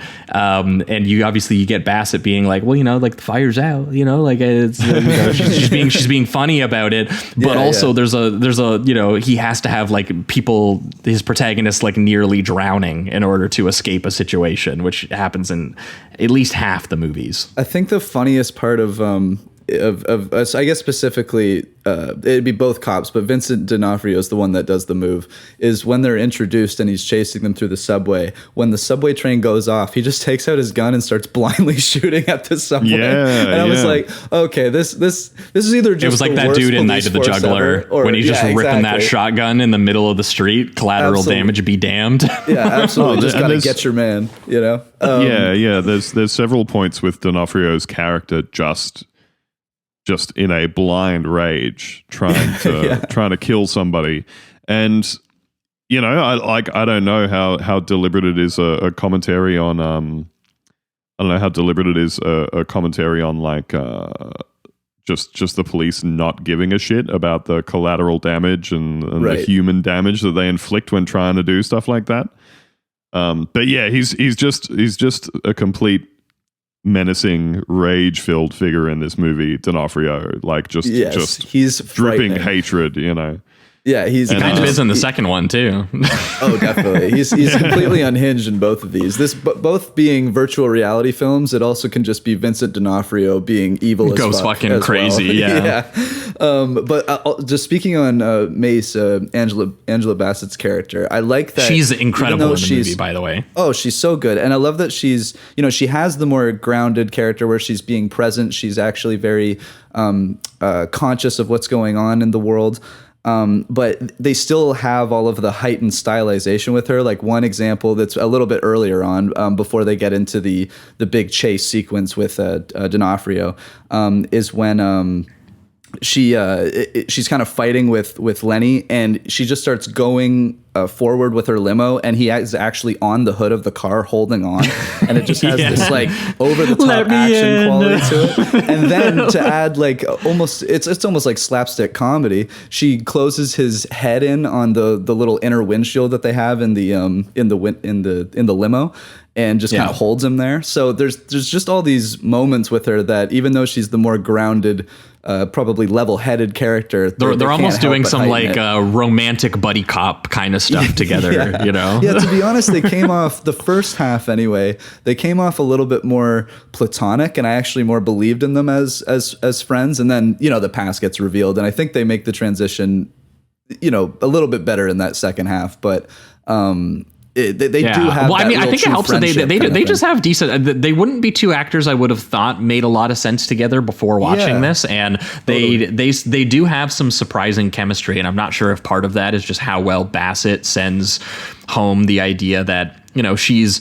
At first, she's upset with him because she's the more morally grounded and kind of sensitive character, but then she slowly does reveal that she, does kind of pointlessly care about him and like him and think that he could be a good person, and she is kind of desperately trying to help him the way that he's pursuing faith is kind of a line that they draw together, where it's like, I think there's an unrequited love kind of element in there, I think. Mm-hmm. Yeah, and when it's kind of made clearer in the second half of the movie that that she loves him and that he loves Juliette Lewis, they kind of make that more explicit, and I think that in turn that makes the first half of the movie clearer as well, where or it makes like how self-motivated and manipulative Lenny is clearer, because he's constantly saying to her every time he's trying to get what he wants, "You still love me, don't you? You love me." Like he's just constantly repeating to her every time she's like, "Fuck you. I don't like any of this. I don't like any of this shit that you're doing. I don't like you trying to hijack my limo. I don't like you talking to my customers." And he's like, "Yeah, but you still love me, don't you?" I think it's both manipulative and like he's looking for that reassurance a little bit too, like the one person that he's connected to. Yeah, but I think he's still. I think he's even if it's subconscious, he knows as a character that he's kind of shitty. But I think he sees a true friendship in Mace's character, and so when he's doing that, he's both being manipulative, but I think there's a little bit of like desperate, reassurance that he's looking for as well. Like, you're still sticking with me though, even though I'm a piece of shit. Well, she's right? grounded and loyal. He can count on her in a way that everything else about the world around him is flimsy and is a house of cards that are going to fall at any moment, and he's going down with them. And she's reliable. And there's something to be said, I think, about how he does slowly come to realize, obviously, that he was messing with shit that she told him he shouldn't have been, and that she is right. And I think there's something that gets more tied together when they see the second clip that they find, because they find out that the character of Iris, who set this all in motion, is the one who gets killed in the first video, she's being hunted down because she had her own squid disc that people were looking for, and they end up, running away from the cops and end up finding it and getting it, and they do watch it, and it is another really horrible video in this case of the cops, including Fitchner and D'Onofrio, pulling over in a classic case of just racist profiling. And they pull over the Jericho 1 rapper, who we hear about on the TV was, shot execution style, but there's no, confirmation about anything other than that. He was just killed.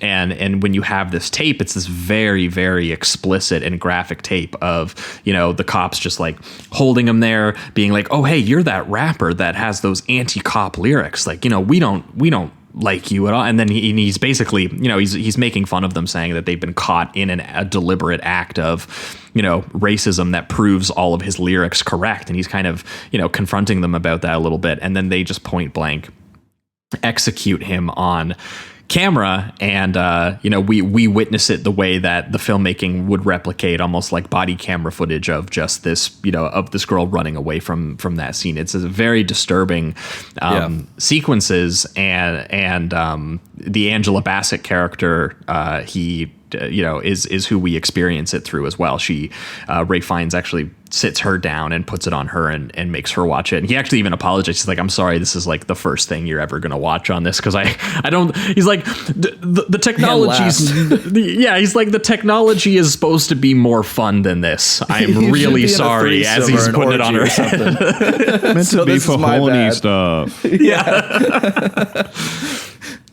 And like, I guess, like we said, we see his character just kind of going back to his apartment and just watching his old memories with his girlfriend. Like it's very sad living in the past, but only choosing to relive like positive memories from his own past, which is in turn reinforcing his idea that this girl does still love him.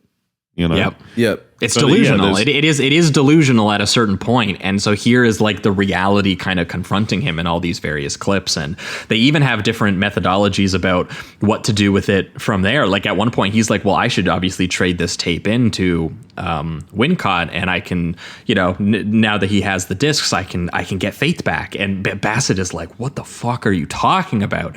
Like, you have this tape. You need to make this public. Like, you need to actually, you need to, you have a public responsibility to have this information. You can't just trade it as another one of your, like, little industry games that you're playing. I love her, the attitude that she gives him when he's explaining this, and she's just like, you're gonna get yourself killed for this toxic waste, bitch. These are used emotions. Memories were meant to fade. She's got like a really good moment in that thing where she's just kind of trying to wake him up to the reality of the situation. Did you guys notice during that speech that she quotes a Jericho 1 lyric, which has come up earlier in the movie, where she says, "Your life is happening right here, right now." And my wife went, "Wait a minute, is that the sample in the Fatboy Slim song right here, right now?" Right now, and it is. It is. It is that's just awesome. that little clip pitched up right here, I right thought, now. Okay, because I thought that too, and I thought maybe that piece of dialogue was referencing the song, because I didn't know the timeline. We'll have to ask Jamie to throw it in after the facts. People know what we're talking about. Yeah, that's really rad. I didn't know it was directly from this. That's awesome. I was thinking that too, so that's very cool. No, but she definitely has the clearest moment of just saying to him, like, this is not real. Is like I said, they're used memories, which again, very, very kind of very prescient of the reality in which we find ourselves now, where everything more and more and more is just about kind of recording everything and playing everything back and watching somebody else's experience of something. Not watching a movie, listening to people talk about a movie. Yeah, ridiculous. What are you doing? Your life is happening right now and you're listening to a podcast. Stay right here. Thank you very much. I do love the line that it's very simple, but it's just like, he's like, it's all I have left. And she just simply says, no, it's not. Like, just stop fucking thinking that. You're living in the present moment. You have things to fight for. You're just constantly living in this escapism, essentially. It is probably the clearest moment of the movie. I loved her delivery on this. Yeah. Well, they both have a heart to heart about it too, because he's also been saying, but like, haven't you ever been in love with someone who didn't return that? And did you ever stop you from loving them, right? Or being able to Wanting understand to or them. forgive them, or, you know, like it's one of those things It's where like, you piece of shit. yeah. It's so funny saying it right to her face, where she's just like, why do you think I'm in this room? Why do you think I'm like protecting you? You know, I'm like the angel on your shoulder, and Max is like the little devil. I do like the moment that Tom Sizemore gets when they find the one guy who has been selling him the tapes from the back of his van. They find his brain intentionally fried. And it's for Bassett, it's a moment of being like, this could be you. You're going to fucking just like fry your brain one day watching all of these clips. But I think it's Tom Sizemore is the one who is like, dude, you cannot let that clip out there, man. Like, there's fucking like these super secret like cop death squads who are gonna like come for you, and you know, you're gonna create a giant riot that's gonna destroy the world even before it's actually been destroyed. He also has that great line, the issue isn't whether you're paranoid, Lenny, but whether you're paranoid enough. You know? And I do, again, this is another really strong moment for Mace's character, where she's like, maybe it's time we do bring that kind of chaos. Maybe it's time that will initiate the change, you know? And of course, Sizemore, we'll find out, has kind of other reasons for not wanting to he has other interests in this tape not getting out. Yeah. Not just for the good of the community, that's for damn sure. But again, I love that strength that Mace has, because she's just constantly, no matter what's happening in that situation, even if it would be the easier thing to do, she's constantly fighting for that kind of more as like the one black character in almost every, you know, situation that she finds herself in this movie, other than the one who gets fucking executed by the police. Yeah, she definitely feels like she's the one who has to be like, there's this stuff that you're all ignoring that's happening around you. There's like a real political and class context for all of this happening. You guys are just watching your videos and not paying attention. yeah, exactly. That's the real point of division between them as well, isn't it? Is that he wants to use the recording for self-motivated reasons, as he has throughout the movie. He's looking at it and going, how can I use this either to extricate myself from this situation, or to gain advantage, or to get my girl back and run away? And she's saying, no, there's something bigger than you here. Yeah. Something's happened that actually matters. And again, in that really immediate context of pardon me, in that really immediate context of post Rodney King, post LA riots, they had just seen the incredible importance of something being seen, you know, by the public, by an injustice seeing the light of day. And who the fuck are you to try and bury it? I think she says to him. Yeah. And by this point in the movie as well, I'm pretty sure he's had his bunch of cracks at getting Juliette Lewis back. And by a certain point, he's come to her and said, look, let's just go. I'll trade you this tape and everything. And Michael Wincott's character says, that's her choice. Yeah. She can go with you if she wants to. I'm not keeping her a prisoner. She can stay here if she wants to. And she turns to him and is like, I don't want to go with you. You know, like there is just a point where he's spent the whole movie laboring under this delusion that there's something he can do that's going to bring her back to him. You know, that there's something that he can. Well, because every day he watches a tape of she's in love with him. Yeah. You know, like, it's like how could I experience this? And it's all of a sudden changed because you keep living it, man. That's why. Yeah. It's like, how are your fantasies different than your reality? And he's forcing them to, you know, like converge essentially. Yep. Memories are meant to happen, fade. Man. Thank you, That's Mace. right. Yep. But it does lead to this finale that takes place where the streets of LA have been turned into basically one giant hotel New Year's party of the century, they call it. Fireworks, confetti, giant screens, a crazy number of extras, apparently 10,000 extras for this new millennia finale. A giant rave with drugs and hotel rooms for people who showed up. It was wild. Yeah, I think it said 5 people went to the hospital because they overdosed on ecstasy. So Bigelow was they were having a great night. They were having a fucking party on that street, and I gotta say, they hired actual promoters and like 90s punk bands and like everything to come and play this. I love one thing that I absolutely loved, and it made me, I'm like, if this is dystopia, then please let me live in dystopia, because it seemed like every single thing was some techno metal hybrid, and I'm just like, if there's going to be more heavy music in the dystopian times, then I'm all for it. But the music's awesome. I mean, even the score throughout is this cool like electronic score by a guy named Graham Revel. He had previously done like Spontaneous Combustion for Toby Hooper, People Under the Stairs for Wes Craven, Hard Target for John Woo, and he had just done The Crow for Alex Proyas, which is why he got the job. There's so much of like post The Crow being a hit Hollywood in this movie, including a needle drop collection of various 90s underground like electronic and hip hop and sort of like punk outfits. There's also there's a Peter Gabriel like credit song, and obviously a metal cover of Strange Days by The Doors, where they took the fucking movie title from. Like the music in this is it's very interesting, and it's very funny during this actual, the finale takes place during a giant functionally concert sequence, which is serving as a backdrop to Mace and Lenny deciding that they are going to take this tape public via the LAPD Commissioner Strickland, played by Joseph Summer, who similarly to the real life LAPD at first does not fucking give a shit and actually refuses to watch the illegal clip because he's like, how did you even get this? You can't, I can't be watching this. And you can even see Angela Bassett's face. You want me to trust a cop? Like, what is this plan that we have? I don't understand it. You would think they would just take it to like a journalist or something, but I don't know. But Ray Fiennes decides to go up to Philo's hotel room to confront him, Michael Wincott's character, and instead finds that his brain has been fried.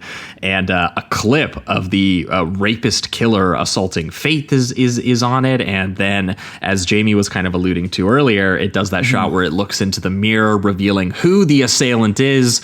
And it is a fake clip by none other than his private investigator buddy, Max, Mr. Tom Sizemore, who I guess would have thought it's some sort of kind of a bad guy. He nails it for a reason, Oh yeah, he's killer. I'm not making fun of him. He is killer. And in some sort of like convoluted sort of mystery, he was hired by Philo to do the cover up for him because it was evidence of him having his clients surveilled or something or other, and that was why they were hunting. He'd been using, because Philo had also been using the squid too much. And it was starting to make him a little paranoid. He also is constantly living in another world, becomes convinced that he's being watched, starts hiring other people to surveil other people all the time. So, and that was why Iris had the thing on in the first place, because Philo has got Iris to put it on and then go out with Jericho 1. And so accidentally capture the cops killing. Yeah. I think just as far as a socio-political commentary, and again, we've got to accept that this is a 30-year-old movie or whatever. Like, I guess the only sort of disappointing thing about it is that what it really comes down to is a bit of a two bad apples kind of thing. Yeah. Because at the end of the day, they're sort of like, oh, this thing happened, this important and influential and politically conscious black man was murdered by the LAPD.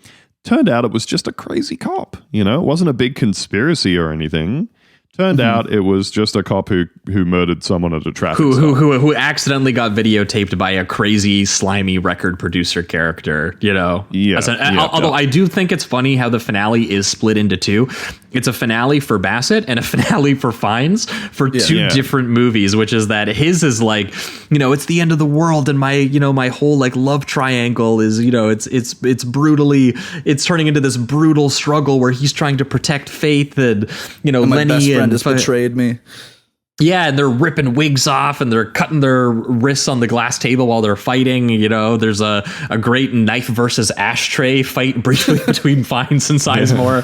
And he eventually slow-mo throws them through the glass and over the balcony onto the crowd of partiers, you know, who are celebrating, you know, the end of the world incoming, which I will say I like the transition from.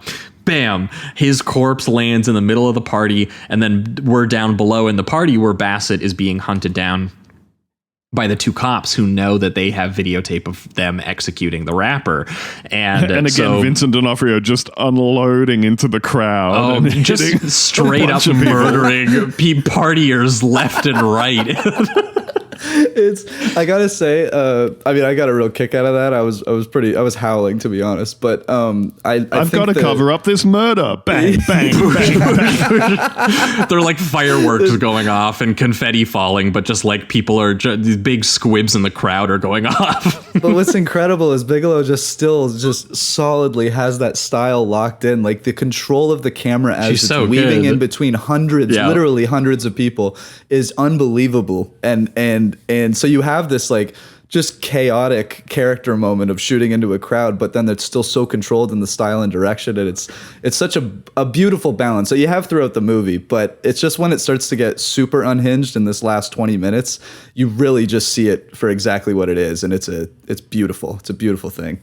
Oh yeah, she's even throwing the crazy heavy guitar licks on the score while Bassett is, you know, running away. I did like Bassett too, like dropping her heels at one point and being like, yes, we just got to get this chase going. And she does get this action style, like righteous revenge moment, which is again this classic kind of like, you know, sort of white filmmaker doing a sort of symbolic gesture in the form of she gets to beat the shit out of them with the billy clubs and tase them and stuff like, and do like a handcuff like citizen arrest on them. She's like, look at this, you know, symbolically cathartic revenge on how, you know, the LAPD sort of treat black people. It's being reversed by Angela Bassett at this moment. It's a really great like piece of directing in terms of that. But yeah, then it's suddenly, you know, these are the two bad cops who did it. Although there's a slight complication in the fact that she, you know, she makes that claim and then the military police roll up and immediately are like, well, we obviously trust the cops and not the black woman in this situation. So they actually start briefly beating the shit out of her. And it's not until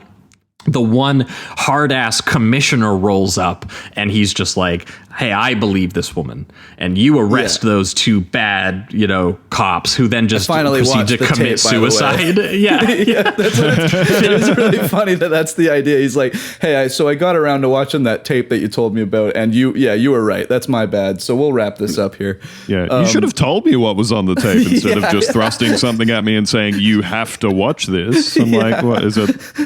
Is it a piano recital? Is it a stand-up set? And it's also Lenny takes great pain to be like, dude, this guy's like the hard ass internal affairs guy too. He's the guy who got me fired for, you know, like not being a perfectly righteous cop. So that's how I know that he might do something about it.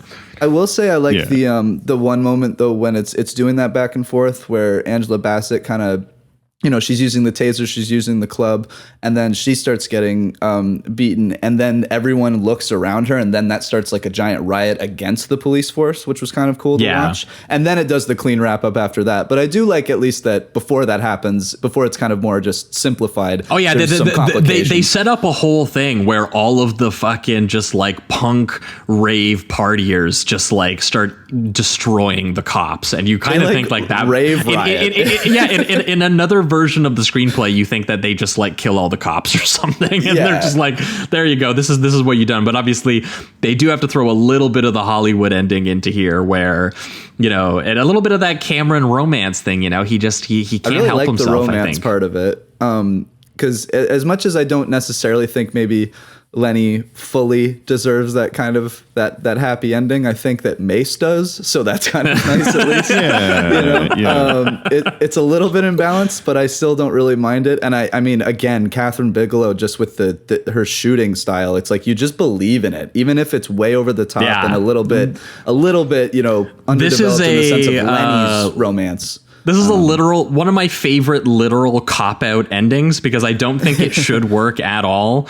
And I still, I just get swept up in it. Exactly. I don't know. I think something about just like the fact that, the giant riot party just like attacks all the cops, and it feels like the movie is like dreaming of like, we could have a better future. Wouldn't this be sick? Wouldn't it be awesome if we solved police violence that day? This is how we bring in the new millennium. And Ray Fiennes, just symbolically kissed on screen. And I like that moment where, she's like, we made it. And he's like, see you downtown. Like, we're both going to the police station. And I don't think anyone is incorrect to identify it as a bit of an incoherent, like romantic Hollywood moment after so much gruesome nihilism and, genuinely in some cases kind of radical depictions of, some of the political issues that it's showing for an action noir film that cost this much money. But I don't know, there's something about it where I feel after all that desperation and all that harrowing, stuff that we experience with them, the idea that a white pimp hustler would just like wake up and be like, you know what? I'm dealing in an industry of fantasy, and my black bodyguard best friend, beautiful and woman, Angela Bassett, she's the true love of my life. And we're going to use my pornographic fucked up technology, and we're going to reveal state violence and racial injustice. I'm going to flip this whole system, man. It's optimistic. There's something beautiful about that, even though it's completely inaccurate. Yeah, it fills you up with this hope for at least it's like, let's make some moves, even though these moves specifically probably wouldn't work. It gives you some optimism. And didn't work. I do like that. Absolutely. I do think it's funny. She's been telling also, him the whole time, you got to make a change, Yeah. But the 12 months after this movie are like her coming home from work every day to him on the couch and going, no job yet? Yeah, you got it. It's like, I'm trying to turn over a new leaf, but now we're broke as hell. I'm trying to become a rave promoter. We're working on it. That is the move. I think club owner or rave promoter would probably be Lenny's next move for sure. I do really enjoy the thought too that after all of this has happened throughout this night, they've done riots, they've beaten up the police, they've gotten beaten up by the police, they've had a rave with metal and techno and rock and pop and everything in between. And then after all of this happens, they're just like, okay, so it's settled. Back to Raven. Let's bring in the new year. Let's not think about what just fucking occurred. It's so bizarre and strange and funny, but you just buy into it because Bigelow is such a talent. It's unreal. Well, Bigelow and Cameron, they just have, they're very good at selling you on the romance of genre storytelling, right? Yeah. Like that's, both of them are fantastic at it. So together, I don't know, you would think it would be more of a mess than it is. Like this is one of the like most on paper messiest endings I've ever seen. And I love it. I don't know why. Me too. I agree. But we've been going long here, so maybe if we're pivoting towards reductive rating round, though, that is actually why this movie it's been this way since I first watched it. Maybe because I found it so shocking the first time that I watched it, that I was like, a movie just so frantic and anxious and had so many grim ideas on its mind while still being a really fantastically crafted genre film. This one is the 5 for me. It is probably my favorite Bigelow outside of Point Break, which obviously does have the hardcore macho melodrama aspect, which is something we obviously adore on this show. But there's something to me that makes this one more, I think, productively uncomfortable and icky about its use of genre that I like. I think it's one of Bigelow's most interesting in terms of populating it with her particular angry socio-political issues. And I think it's a perfect hybrid between two filmmakers I really enjoy separately. You have all of James Cameron's like action romance and techno horror, sci-fi apocalyptic kind of anxieties that are happening. You get obviously this, by making it a sort of modern 90s noir, you get that De Palma voyeuristic sort of conspiratorial, sort of almost like slasher stalker elements, which obviously in Blowout is a top 10 movie of all time for me. I think that there's a lot of Blowout in this, honestly. Sure. and then you get both of them doing the paranoia and the cyberpunk and the Philip K. Dick and the, and merging it all with this very, very real political and cultural reality of Los Angeles in the 1990s. Like, I think if you're looking at, such a direct response to something like, the Rodney King riots, or again, they say that even just the atmosphere around the OJ trial was something that they felt kind of made its way into the production a little bit as well. So to just have all of that and somehow make it like just a kinetic action thriller that just front to back is relentless. It's pretty intense. It's very violent. And it absolutely addresses, I think, so many, issues with, making a Hollywood product in this way. Like, even if that's what you want to ding it for at the very end, I think this movie is partially invested in the fact that here is a main character who deals in virtual sensory fantasy, and imagine that thing was infected by actual real kind of racist and sexist violence, and you are complicit in it as an industry member or a paying customer who wants to escape, who wants to have these nasty pulp thrills but doesn't want to think about the actual shocking and destabilizing and horrifying realities that they might come through. And I do think that there's a whiplash to this movie, and there's a messiness to this movie. Like, I think someone could watch it and be like, have the feeling of, man, that's a sick car stunt, or what a sick, like, frantic Steadicam shootout. Like, what an amazing, I'm almost watching a Terminator sequel. And then, you'll see the gruesome serial killer, rape sequence where where they do interrogate the idea of perspective and the body, or the police body cam footage of a politically conscious rapper being executed. And it makes you feel absolutely horrible and uncomfortable. And I think the original reaction to the film was that it was a movie that was giving you the escapism that a movie like this promises, being a Hollywood product, but not without, without denying the actual reality of things that were going around you that would have been happening in 90s LA. And I think that as a result, the romantic cop-out ending doesn't bother me quite as much, because there's just something about it that feels like the movie wants to be hopeful even in the face of something absolutely horrible, and everything else about the alternate movie, history. even up into that. Yeah, it's an alternate history thing. It is. It's an alternate 1999 that didn't happen, and I wish it happened, because that rave looks fucking sick. Yeah. I think all of the production design and location shooting, where they make LA look like a giant nightclub that has fucking tanks steamrolling through it, is amazing. I think all of the Blade Runner updated for the 90s grunge era in both the look and the soundtrack is amazing. I think that Fiennes and Bassett's like best friend chemistry that becomes more sort of romantic chemistry between like a noir hustler, who's my favorite type of on-screen character, and I think that Ralph Fiennes actually does a pretty good job at being a kind of sweaty, scummy character like that. And Bassett is a sick fucking romantic action star. She could have even been a lead character in the movie, so I was like, you know what, for the kind of character who I think in someone else's script would have just been like the quirky sidekick who drives him around, I think they do a really good job in writing and in her performance as well, to make her a more three-dimensional character you really care about. Yeah. And everyone else in the movie is a fucking slimy character actor, like Sizemore or D'Onofrio or Wincott, just being amazing.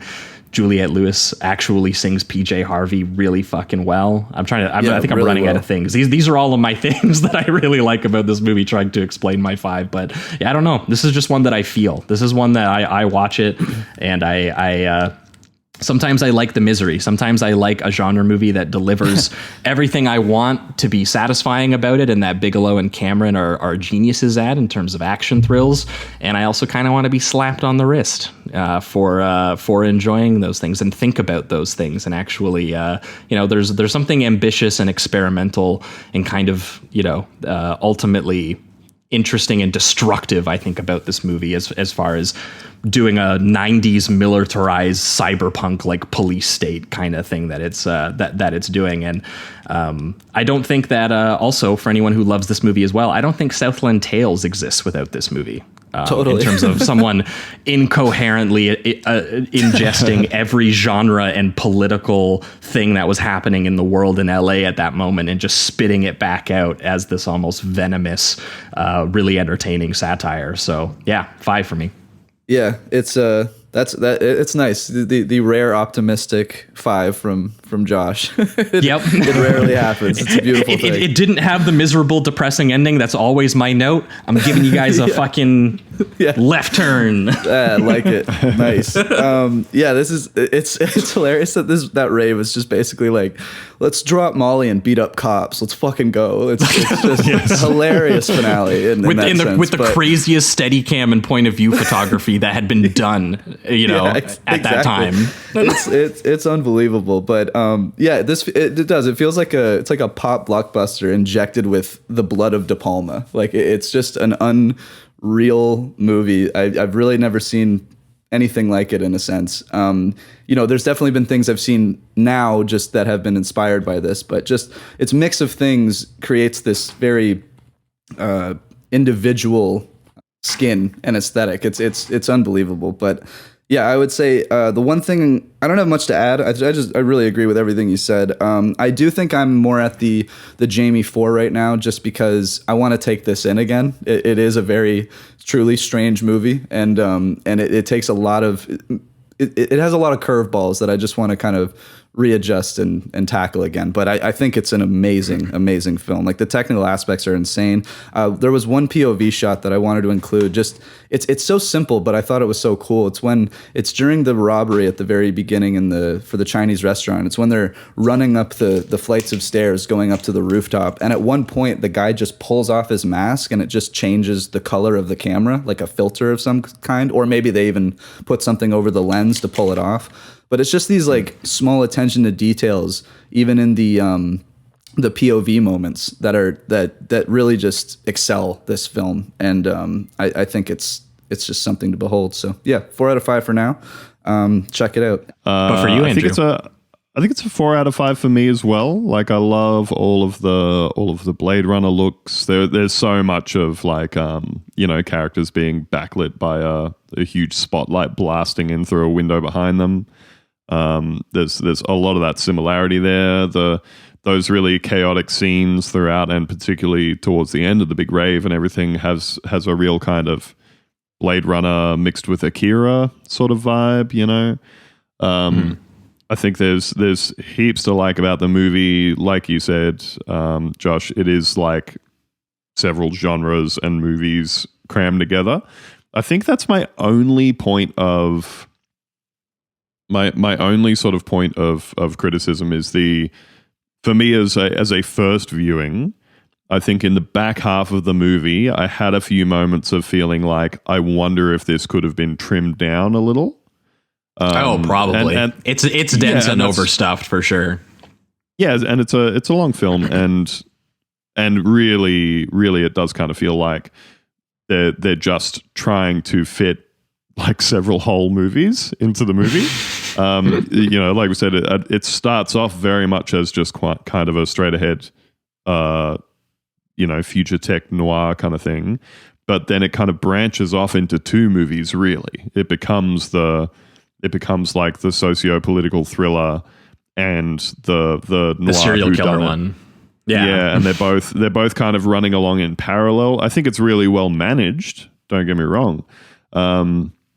And that maybe leads to a tiny bit of that dissonance in how those plots are simultaneously resolved. Like we said, I think it's done about as well as you could possibly ask for in terms of, taking an overstuffed, really, really visually busy, really, really busy plot kind of film, and then resolving those storylines and kind of having something for all the characters at the end of it. I think it's really well done, but it does definitely have that kind of overstuffed element to it that does have me wondering, like, oh, what would what would a version of this movie with 30 minutes trimmed out of it look like?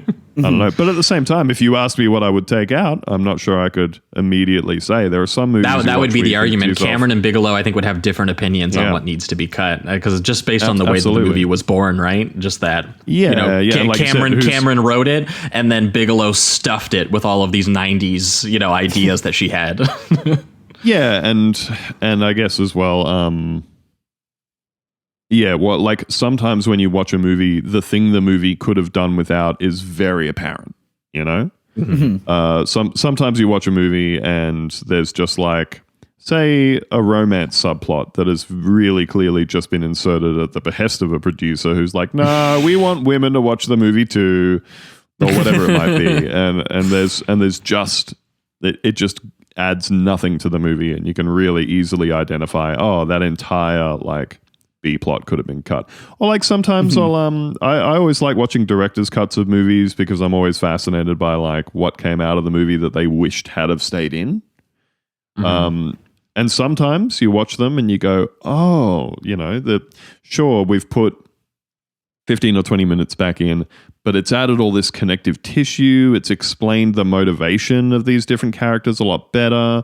But I can kind of see the argument of if you were kind of trying to cut down the runtime, that is stuff that is, you could take out. But I think the film as a whole works better with it in. But then occasionally I will watch a director's cut of something which has more scenes, and I say, I see why they took them out. Didn't really improve the experience in any kind of noticeable way. Didn't make me feel like I understood the characters better as a result. So I mean, obviously that's always going to be a huge what if situation. I very much doubt we're ever going to get a Zack Snyder style alternative cut of this movie coming out many years later. No, I mean, I don't know who would be the one to do it, and what they would be which one of them, what they would want to trim, which one it would be to affect it. Yeah. Imagine the courtroom battle over that one. They're both more invested than the divorce, There you go. Yeah. But yeah, the drowning sequence would go on for 20 more minutes in James Cameron's version.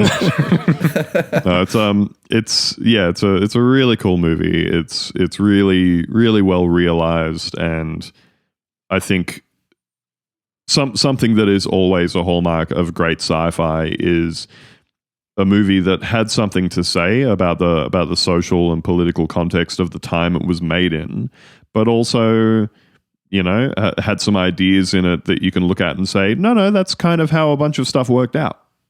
Yep. You couldn't have known at the time what these things were going to become, but in reality, what we have now is that everybody has the ability to record everything that they're doing all the time.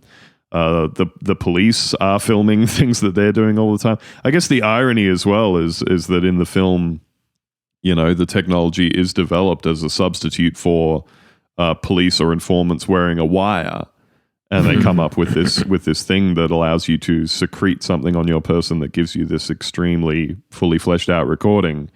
When in reality, that technology has ended up being developed not to assist the police, but to monitor them in what they're doing.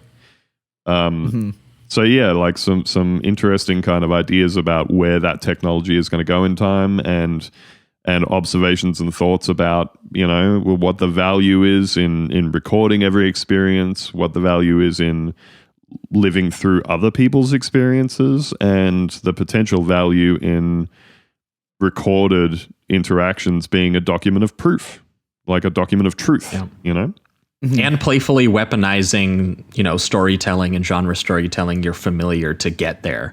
To be here's a guy who is a noir protagonist. He's in De Palma, voyeur serial killer or Hitchcock murder mystery type situations, but then he's also in a Bigelow and Cameron action film. To do so many, playfully and skillfully use all of these genres as shorthand to be we're getting you involved in pulp thrills with a guy who literally deals in pulp thrills at the same time. Yeah. It's very, very clear how much Bigelow wants to kind of turn that focus back on the viewer and say, you're participating too, and by taking it one step further with what is genuinely very unsettling very confronting sexual violence directed at women being brought to you in a film made by a woman, I think gives it a whole other layer in terms of interrogating the motivations of all of us as audience members, getting our titillation from watching movies with violence and sexual violence and all of those things.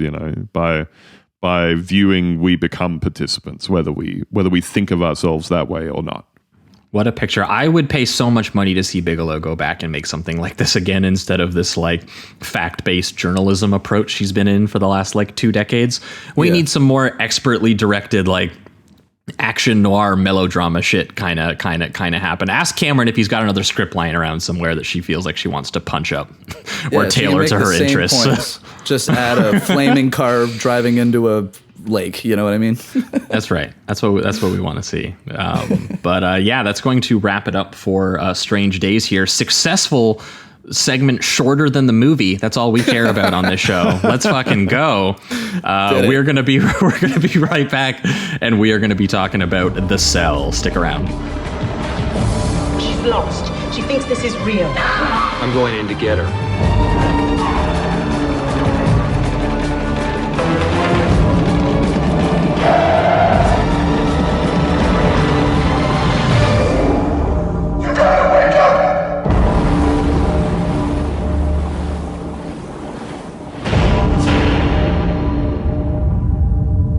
What world do you live in? All right, we are back and we are talking The Cell, the 2000 science fiction thriller film directed by Tarsem Singh, written by Mark Protesevich, and starring Jennifer Lopez as a child psychotherapist who treats patients using some sort of virtual reality tech that allows her to go inside their minds and communicate with them, and is tasked by an FBI agent played by Vince Vaughn to go into the mind of a comatose serial killer. This is such a ridiculous premise. Played by Vincent D'Onofrio, and look for clues as to where his final kidnapped victim may be. This is a absolutely wild premise for a movie. It came from a spec script writer named Mark Protesevich, who wrote treatments for a apparently 3rd Joel Schumacher Batman film, a 4th Spielberg Jurassic Park that never got made, and finished scripts for what eventually became the 2006 Poseidon remake, which is not very good. The Will Smith I Am Legend, which is okay, but no version of that movie has ever got that ending right. And the Spike Lee Old Boy remake. Weird career. I gotta say, this is the screenwriter here. Although it's worth noting, apparently he disowns this film as well, saying that Warner had it rewritten several times. So nobody knows like whether it's a good move that they did that based on credits. Yeah, I don't know. Spike Lee Old Boy recently. I'd never seen it before. I feel like I watched it in the last 12 months and love Spike Lee, huge Spike Lee head. Spent the whole movie just going, why did you make this? What was the motivation here? Yeah, very strange. Isn't his... they've just announced a new movie he's doing with Denzel, and it's going to be another remake of... It's Akira Kurosawa's High and Low, which he's... Here's the thing. The idea of remaking a Kurosawa film is a problem. The idea of High and Low with Denzel in it kind of sounds sick, so I'm intrigued. But High and Low might even be my favorite Kurosawa film, so I am on guard for sure. Yeah. Look, I've got massive faith in Spike Lee. I think, a man of vision, a man of confidence and everything. But watching that Old Boy one, I was like, I'm not even getting any Spike Lee flavor from it. It was really, it was very peculiar, very weird choice. So yeah, if these are the scripts that this dude has written, probably fine to give it a punch up after he's done. Yeah, well, I mean, it's worth noting this is a movie a lot more well known for its surreal and striking visual style, courtesy of the first time feature director here, Tarsem Singh, than it is for its script. He was an Indian music video and commercial director who did REM's Losing Your Religion music video, for anyone who's seen that. He also did the very famous Queen We Will Rock You version of the Pepsi ad in the stadium, if anyone remembers that. Dude, the amount of commercials that this guy's done is insane. If you just ridiculous. go to his wiki and look up commercials, it looks like it's like hundreds. I mean, it's wild. Yep. Oh, he's one of those guys like, you know, Ridley Scott and Michael Bay and stuff, who just had this incredible visual eye before they ever started in narrative filmmaking. But I think Tarsem Singh is also, for better or worse, on a whole different level than those guys in terms of being such a like purely visually motivated filmmaker. I think that much like Strange Days, I think that this is a movie where, like in some ways, I think this is sort of the most successful of Singh's movies because it's kind of bolted on to a kind of boilerplate sort of procedural in a way. You know, it has some of the trappings of like the Silence of the Lambs, get into the mind of the serial killer. That type of filmmaking that was a lot more popular in the 80s and the 90s. That kind of a serial killer's on the loose. How are we going to solve this crime? Well, yeah, Seven would have just came out a couple years earlier, and that was another music video director, David Fincher, behind that too, right? Like this was there was a commercial trend context for something like this to be funded by a studio. Yeah, absolutely. But and he has a very specific fantasy visual taste to him. Like, I mean, obviously with The Cell, him going into the mines, he's got to make it kind of abstract and everything. But there's another, like, Immortals has a lot of that, where he's dealing with the gods and goddesses. Immortals, let's fucking go. Yeah, it's pretty awesome. That movie, one of the only good, like, post-Snyder 300 ripoff, like, Sword and Sandals trash kind of movies. Because once again, that is a movie that is totally bland on the page, and anyone else made that probably sucks. As a result of Tarsem Singh making it, it's a very, very fun, like, sort of like modern Conan the Barbarian, I guess, where it's just like all mythical image making, drop dead gorgeous, like nonsense production design choices. Mickey Rourke with a fucking glowing bow and arrow. It's a bunch of just wonderful trash. But the other big movie for him is The Fall, which is the one that I think that people really latch onto. Yeah, and specifically with him, he does, like, what I love that he does is he seems to use a bunch of it, whether they be like ancient architecture or just very famous places around the world. He actually goes to these locations and then kind of uses them in a fantasy realm. Like he makes it so that these places on Earth that look like they shouldn't be on Earth, and then he kind of creates a colorful surrealist painting, you know. It's like the opening scenes of Prometheus, you know, where it looks like you're on an alien planet, but really it's these aerial shots of, like, where is it, Norway or Finland or some Scandinavian country where they have, like, all of the ash coming out of volcanoes that flows into these kind of little river systems. But you look at those from a big top down shot and it looks insane. It just looks like nowhere that most people like us, I assume, have ever been. And like I said, Tarsem Singh uses those really well. But I think, to me anyway, this movie is more successful than a lot of his other movies because I think that he obviously really excels at creating these really kind of dreamlike, abstract, surreal images that have a real kind of, like, you're in a waking dream kind of feeling. There are scenes in this movie that almost kind of put me in the mind of, like, you know, the first several Nightmare on Elm Street movies, how there's always that point that, like, it's my favorite thing about that whole series of films is always the point when one of the characters kind of falls asleep but doesn't know they've fallen asleep yet. And you start to get the telltale signs of, like, this has that exact scene in it. of like of suddenly going, oh, I thought I was awake, but actually something's not quite right. You know, that kind of keeps happening to characters in this as they get transported into somebody else's consciousness.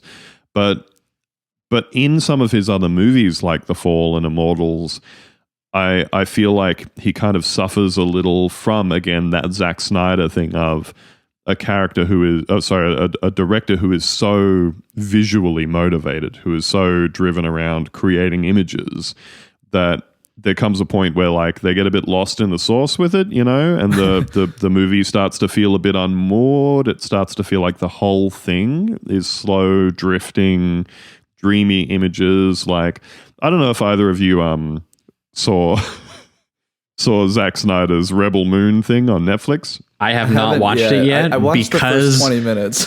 Oh God! Well, because he keeps saying there's going to be like a better R-rated cut later, so I'm like, you know what? I'm just waiting. Yeah, I had it on like in fairness to Zack Snyder, though.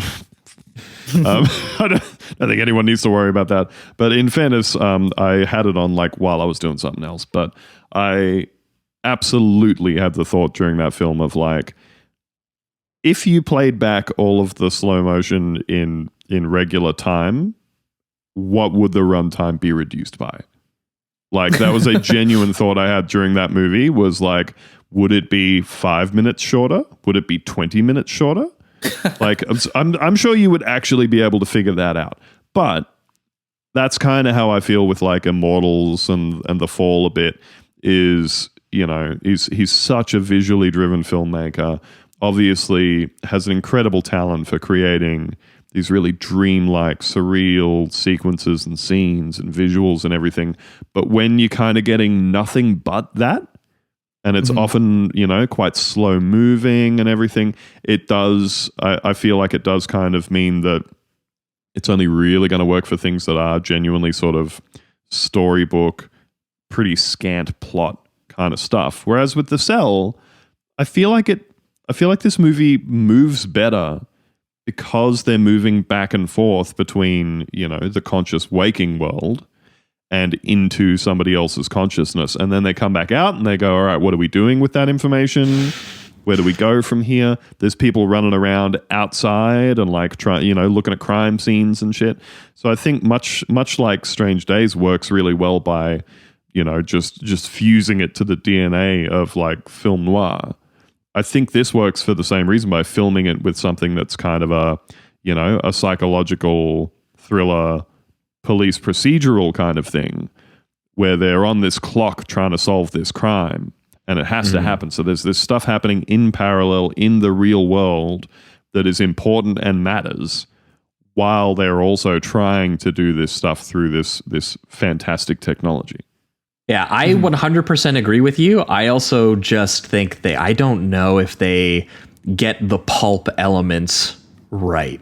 Is my thing about it. Because I think that Singh is a very talented visual director, and all of the sequences where we are inside of this device where she can access the brains of her patients and all of this is really truly inventive and fantastic.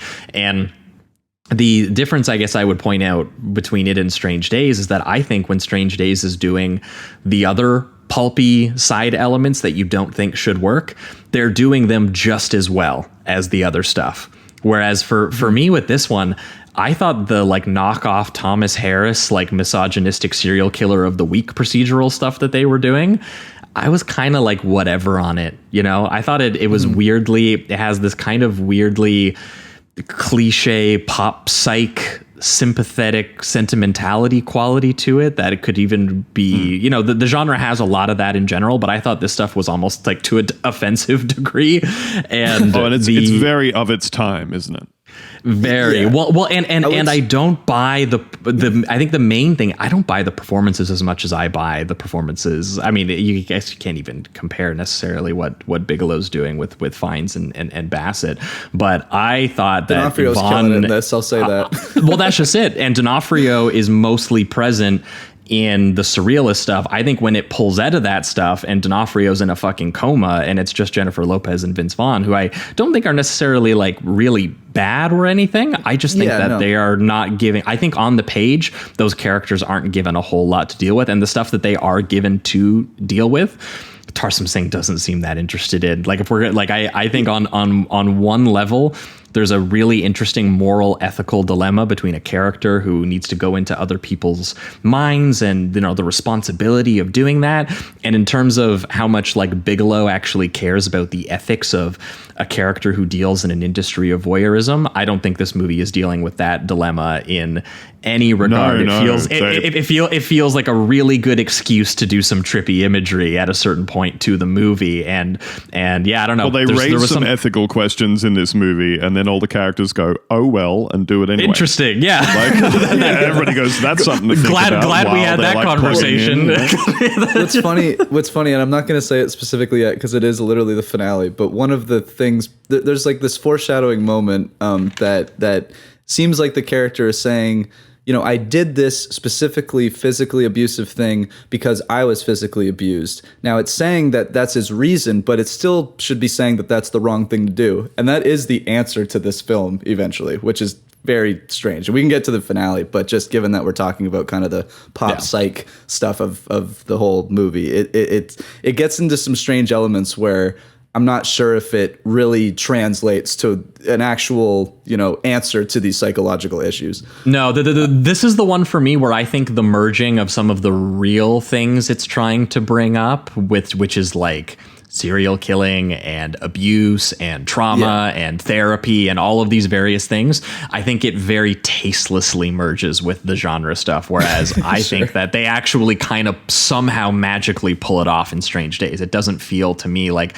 they're just doing that entirely exploitatively. It feels like they are taking the ideas and the harrowingness of involving real politics quite seriously.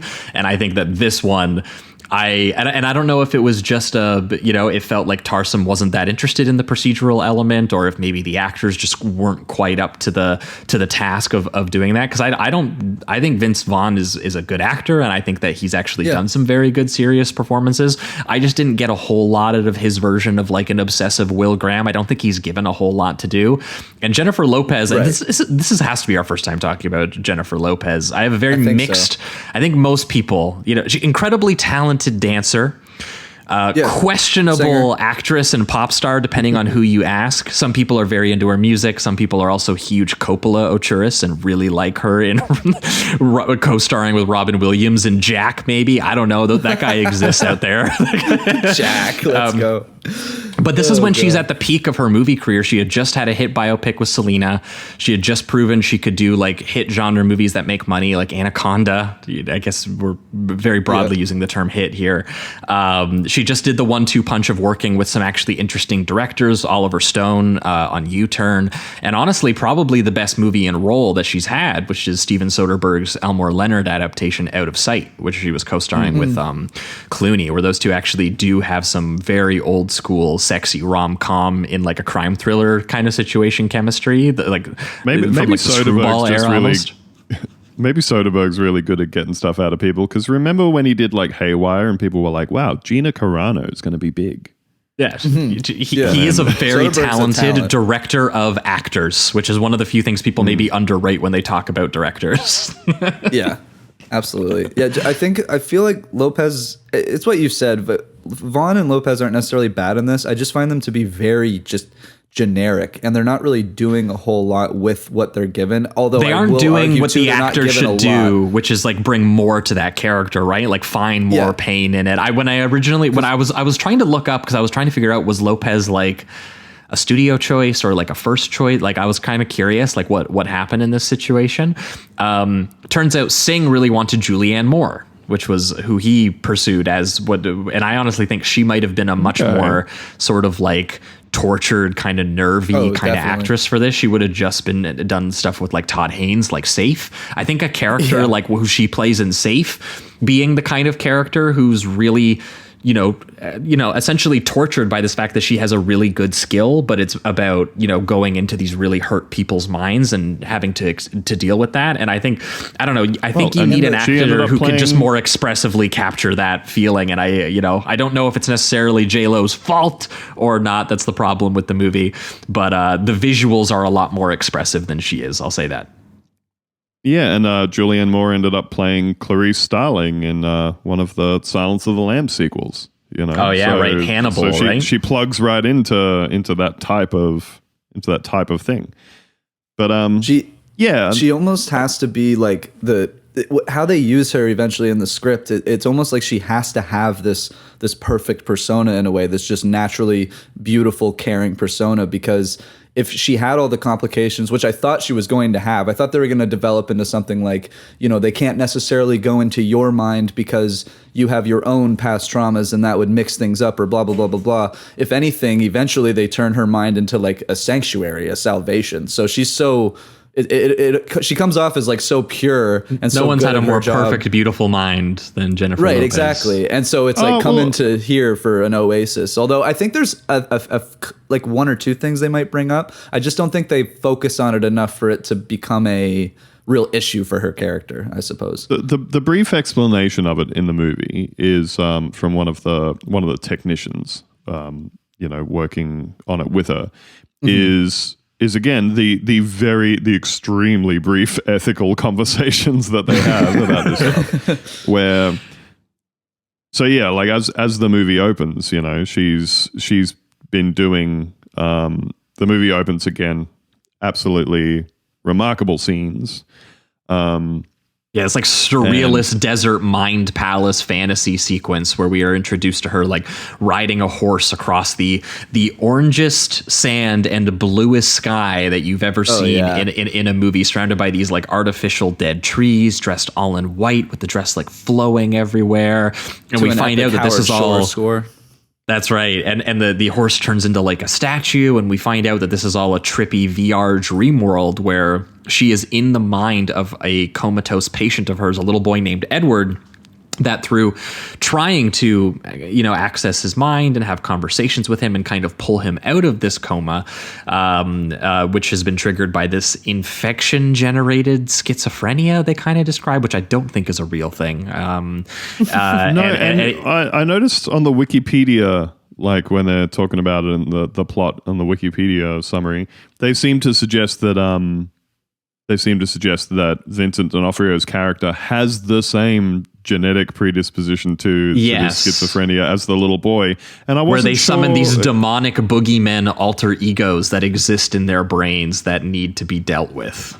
And so is it made explicit in the film that D'Onofrio's character suffers the same schizophrenia or the same like disease or whatever? They do describe it very similarly in the exposition. I don't know if there's a moment where J-Lo says it's the same thing. Yeah, they do. I guess they do. They kind of have just similar visuals, as if like she's always dealing with the inner child. The inner child eventually either becomes scared, runs away, or becomes a beast themselves. So I guess that's kind of the visual tie-in of their. But I mean, they do literally say that it was also triggered by like a virus infection that triggered his schizophrenia, that made him go into a coma. Like they do literally say the same thing triggered both of their comas. Yes.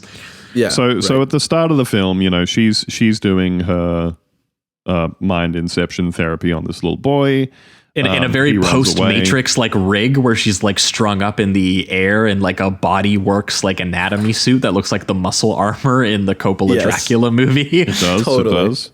Which is a very important note, because the costume design of this movie, which is incredibly lavish and colorful and beautiful, it's all by Eiko Ishioka, who's come up a couple times on this show, because she did literally the costumes for Coppola's Dracula, as well as the set design for Paul Schrader's Mishima, for anyone who is like, why is this some of the most expressively surreal looking costumes and production design? It's like, this woman is a genius. Absolute legend.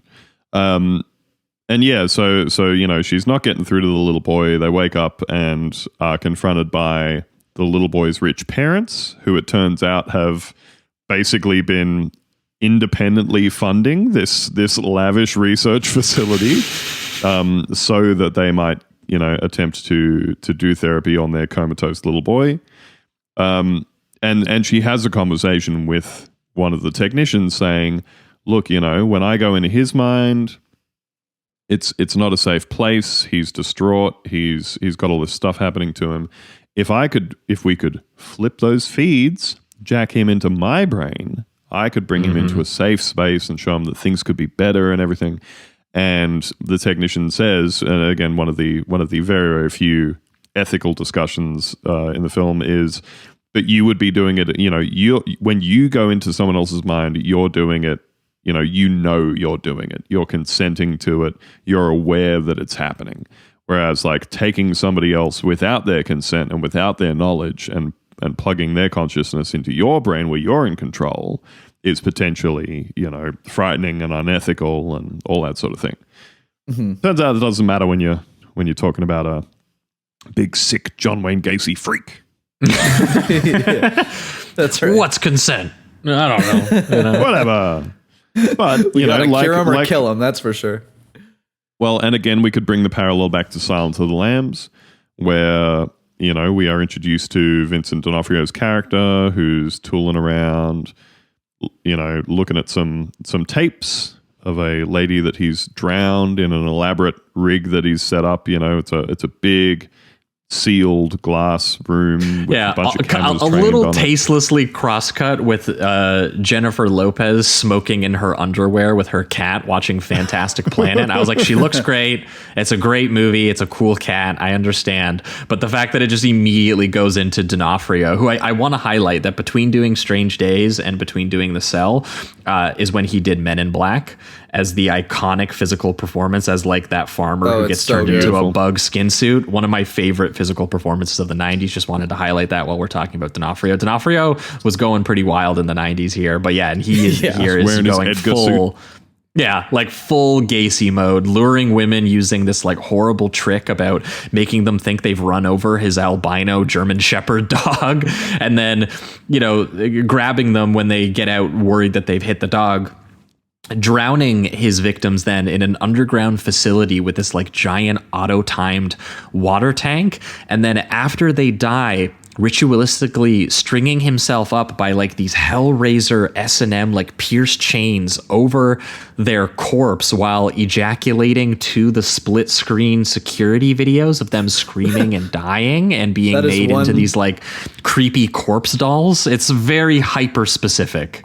That is a one specific kink, I will say that. Yeah. Good Lord. That's a long paragraph to write down what you're into. That's unbelievable. But I will say, although that there are, I agree, like some really just trashy transitions, and the way that they deal with this whole thing is pretty tasteless. Some of that I find to be very effective as well. Like I do. Oh, it's gross for sure. Yeah, because I can like a movie sometimes when it's just like, they're not even. He doesn't even. It doesn't even seem like he's considering the tastelessness at times. And there's something about that I can almost. I don't know. It's a strange type of respect that I don't quite understand in myself. No, there's just something so funny to me about like indulging in like because that to me screams to me like a script that was like tastelessly mining the serial killer trend, but then a director who I think fits more into a little bit of like a surrealist and sentimentalist bend. So when he eventually tries to flip this into more of like an emotional, sentimental thing about this character, it's like, dude, you went so pedal to the floor with making this guy the grossest thing ever. The idea of being like, oh, he's just a sad little boy in there and we need to protect him. I was like, dude, no, fucking murder this kid. Yeah. And I think that there is actually a way to do that with a more a director that is more focused on that kind of story. Absolutely. It's just like he's not doing it. So by the time it gets to that, you're like, this guy's just a monster, and that's really all you can see him from your perspective as an audience member. Like the first shot that you have with one of the bodies is honestly pretty jarring, where it just like he goes into the room and it cuts to the girl just wide-eyed dead floating there, like looking green, and just it's really quite aggressive the way that they go about showing the dead bodies and the victims before it gets to the trapped woman that we focus on later on. But yeah, but again, I think there's a real similarities between, and I didn't actually twig to this while I was watching this movie the other night, and I've seen it several times before.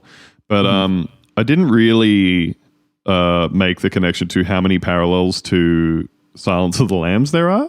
There's so many. Well, yeah, Silence of the Lambs is we have a captured notorious serial killer and we need to get inside his mind in order to stop a woman from being killed on a timeline. Yes. Like we know that this man is taking women prisoner and killing them. As they say in this movie, this guy is accelerating. He's killing women with smaller and smaller gaps in between. So that's our motivation. That's the ticking clock on the movie. the scene where he kidnaps the woman who is the one that we're trying to save before she gets drowned. Where, like you said, he gets his dog to lie down behind her car and makes her think that she's run over the dog. Again, very similar to Buffalo Bill. Buffalo Bill, thank you.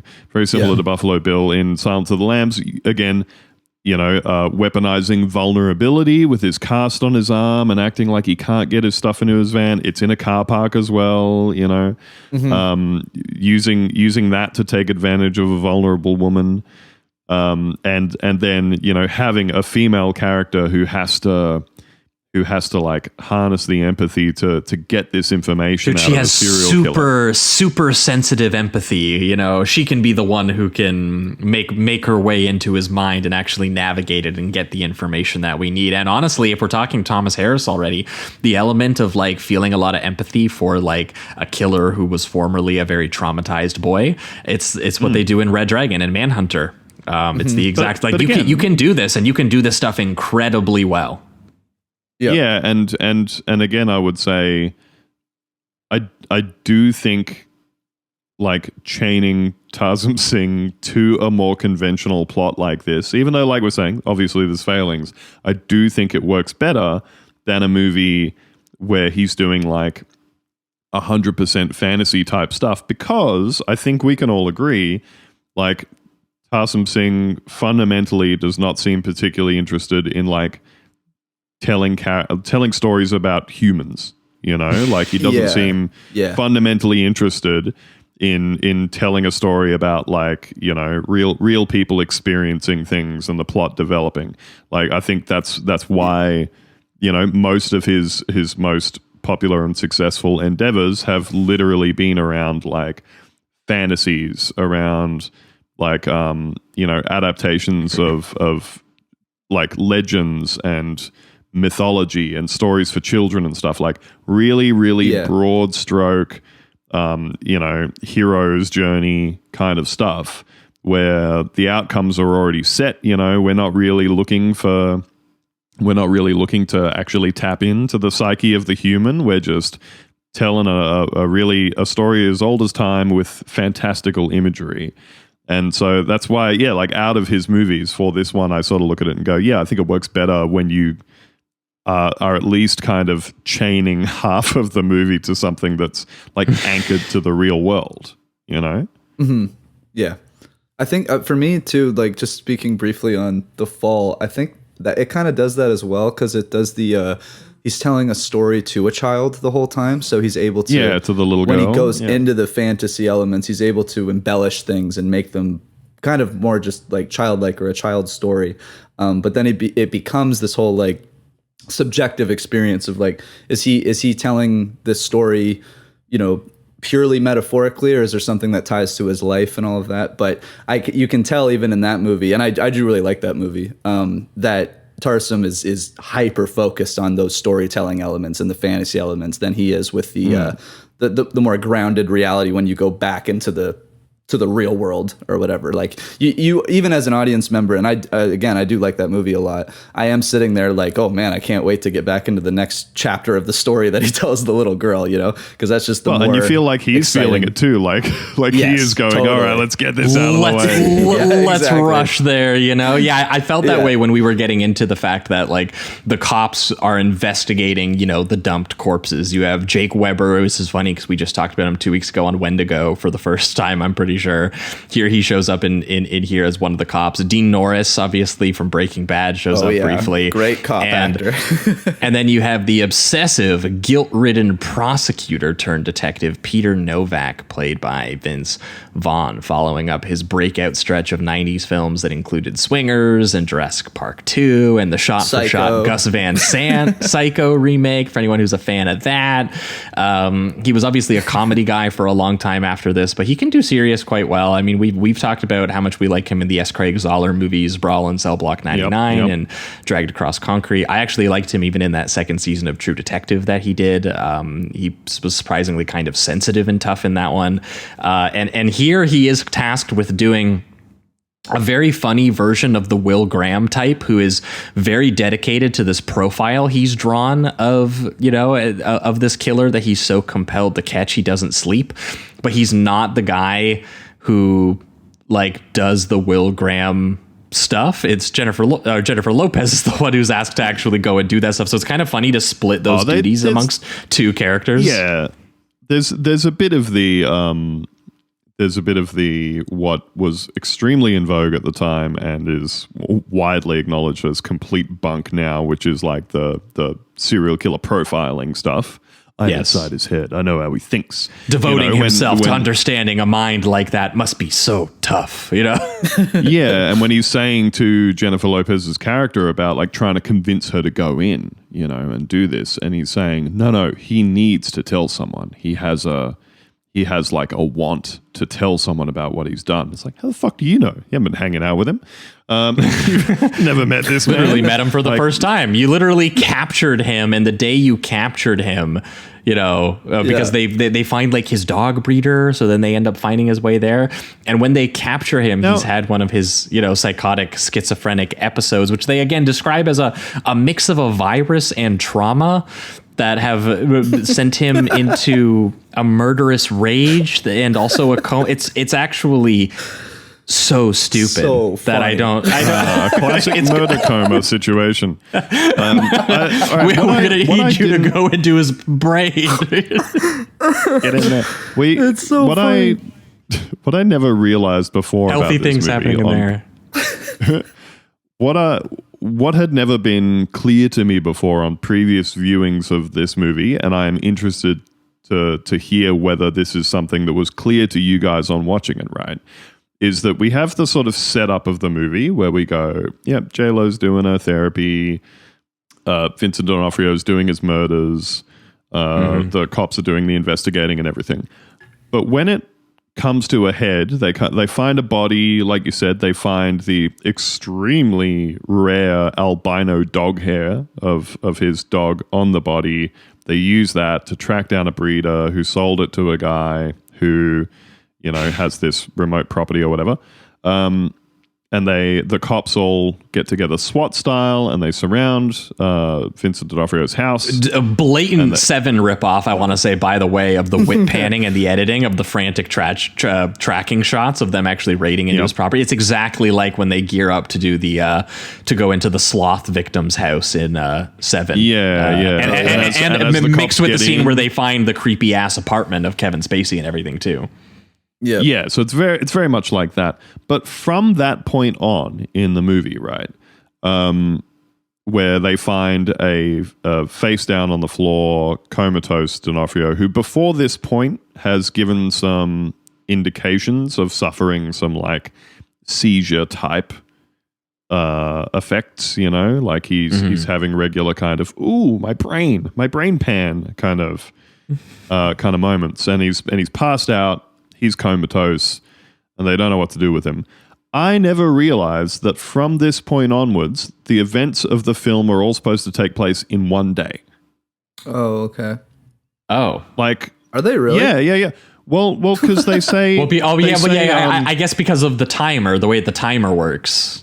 Yeah, so they say, we need to find this girl by tonight, or she's going to get drowned, And because they're going off of the cycle of when the kidnapping happens to when the dead body turns up, all that sort of stuff. But they raid the house, and Dean Norris is there with all the other cops and everything.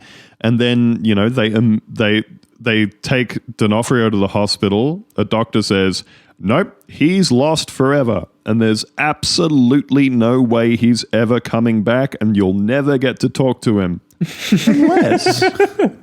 Although now that I think about it, and they How does he know? How does he know that? Hold on. He just happens to know about this experimental treatment that's being done. Yep. They bang Vincent D'Onofrio straight into the chopper. They fly him there. There's these scenes, the really cool slow motion shot of the chopper landing and all of them getting out and running away. Kind of made me think of some shots in The Matrix, of when stuff's dropping down, people running in suits in real slow motion. They barrel him straight in there, and they're like, jack this guy in now. Get him in there immediately. They're going back and forth. By the time later on in the plot that they find some clue, Vincent D'Onofrio phones Dean Norris's character, who is still standing at the crime scene. Oh, yeah. Mm-hmm. Yeah, so like the entire thing. And it only clicked with me, and that's why I was really curious to see if either of you guys kind of were taking that as a given in the movie. I kind of thought it could have happened over like a couple days. I knew that there was a time frame, but I did not assume that we were on like a 24-hour time frame. Yeah, I think it's just because you go so back and forth between different realities and perspectives and focuses that you kind of forget that there is a ticking time clock going here. It didn't quite. Yeah, like I don't think you just want to luxuriate in the dreams, baby. You don't want to forget about real life, dude. It's what it's saying. It's what the movie's saying to you. Exactly. I don't think it's communicated well because there are a lot of other movies where there's a lot of other movies where like you are on a clock. It's like everything in this movie is like an Uncut Gems kind of thing where it's like this is all taking place in the course of like 24 or 48 hours. Or you have a movie that's just like a day in the life of a character that you're with, or you might have a movie like Nick of Time, where they're saying, "Oh, this entire thing is happening within the runtime of the movie," or confined to like a single event, like a football game or whatever. But in this movie, I felt like it was really kind of muddied by the way that like the first maybe third of the movie, we've got like different characters doing their different things across some indeterminate span of days and nights. Like Jennifer Lopez goes home, at the end of her day at work and is at home at night, smoking in her panties, like you said. Yep. And D'Onofrio's kind of doing stuff that is clearly supposed to take place over several days, like he's observing the girl that he's going to kidnap. He's doing the stuff with the body of the previous girl. The cops are then finding the body at some indeterminate point after that. But then they kind of switch gears like a third halfway through the movie to, we have to find this shit out by tonight. And then it's all happening within that span of time. But they don't, it's like, do one or the other. Either say this all happens in the space of a day, and it all has to happen by the end of the day, or the movie is just, a linear narrative. Like, I had never gotten to that before until he calls Dean Norris, and I'm like, what the fuck is he doing still standing there? Has he just been stationary for 2 days? And he's like, oh, we're still setting up the crime scene. So, like, that's obviously supposed to be taking place, like, only a couple of hours. Yeah, they put this plan together fast where they go, this guy is in a coma. We need to find the person who can go into the mind of the evil comatose man and navigate that monstrous space for some clues. Maybe the same way that she does like her little, is there anyone who has some experimental tech and uses this on like hurt little comatose children? Maybe we could have that lady, do this, even though there's a lot more psychic in the world. There's one person, and we don't really need to think about the amount of psychic harm that could be done to her versus the amount that would get done just hanging out with a little kid in there. And she even goes like, this highly specified and extremely experimental medical facility, it's 20 minutes away. That's great. That's all. I love when that happens. It's in the same city we live in. Yeah. We can get there in 5 minutes on a chopper. Like, because he jumps out of there and like goes straight back to the crime scene. Like, how fucking it's very convenient that these places are all so closely located to each other. Yeah, but she even says like, is the lady good looking? Is the lady who's going to go into his mind good looking? Oh, that would help she is. And she and you know what? Even though she says that she needs months to earn his trust and give someone like a sympathetic ear, she can't do it in such a short amount of time. We know that she's the very best at what she does, and is it possible? And she could get the job. Even though I love that she says, he's a schizophrenic. Like there's very little distinguishing reality and fantasy in his brain at this moment. Like it's very possible anything I learn would not even be truthful or useful to you. And they go, Vince Vaughn hears that and goes, like, shut up and get in there. Let's do it. Let's fucking do it anyway. I don't fucking give a shit. And that's what's so funny about the movie is that they like the script knows it needs to have a line about like, here's the idea or the dilemma we're bringing up and the morals we're bringing up. And then the movie just fucking rips past it. Like, no, we're going straight into the fucking dream sequences. I don't give a shit. It goes straight into desperate mode. Like, because you can tell when he's saying, is it possible to her several times, he's basically saying, I have no other options here. I haven't thought of anything else. This is the only thing that we think we're flying do. By the seats of our pants, lady. He's acting like it's strong and it's his plan, but really when he's asking her that, he's just going like, we have no other options. Just please get in there and try your best. It is honestly kind of funny how it just like rushes into this insanely experimental solution. Yes, but do you know what? It's totally worth it, and it's totally what Tarsem Singh wants to do. There's literally no reason for this movie to exist other than the fact that he wanted to pre-inception go into these people's dreams, and we go from this like sci-fi desert concrete procedural kind of stuff that we've been doing.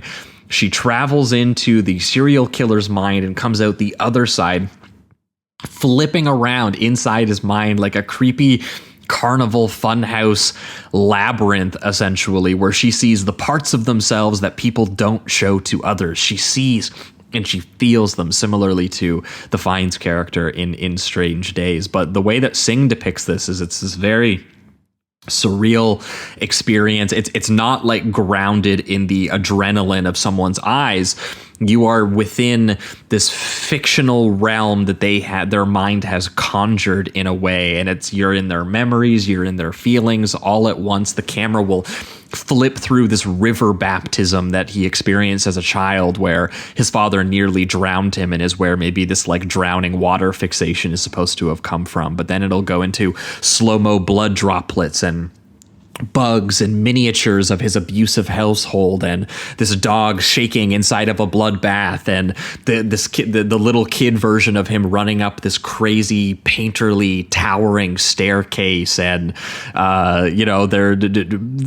Singh fits in all kinds of references to music videos and art pieces that he likes. There's that really famous animal separation image of like a horse that gets all these glass platforms put in it and then gets split apart while it's still alive, and I guess is meant to be a reference to this artist named Damien Hirst, who had a very similar piece done where he put like a shark in formaldehyde and on display like that. But also, again, Thomas Harris fans, the Hannibal TV show has a really great kill using a very similar sort of image of someone like split apart by these like glass panes, and she eventually ends up in what looks like this like dirty, rusty like saw chamber of all of his previous victims, and there's crazy imagery of them like trapped like dolls and gruesome contraptions in the afterlife, and makeup that kind of makes them seem inhuman. One of them is for some reason just a giant bodybuilder woman who like fucking kidnaps her at one point. Vincent D'Onofrio is like a literal demon man on these like temple steps in like these like purple drapes that are put into his back piercings to form like a Dracula cape. Tall. Yeah, it's 1,000 foot long. It's fucking. It's very epic.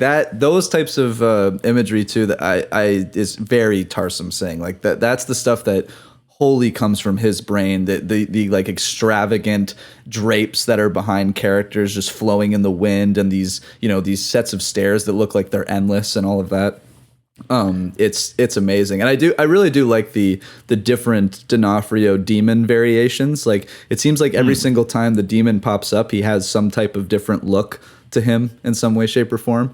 And it does allow D'Onofrio to just go off the wall, just with as much exaggerated fantasy screaming and maniacally laughing as the idealized king version of himself in this like twisted kingdom of his subconscious dreamscape. He's like, I love when it's literally the like Vincent D'Onofrio Hellraiser zone essentially, and he is just chewing the opportunity as an actor. Yeah. Yeah, it's look, that's, and obviously this is all the most fun part of the movie. Yes. And like, yeah, where he's, I think we can draw so many visual parallels to other stuff of the time, including music videos that he didn't direct. You know, there's the really obvious similarities. 9 Inch Nails.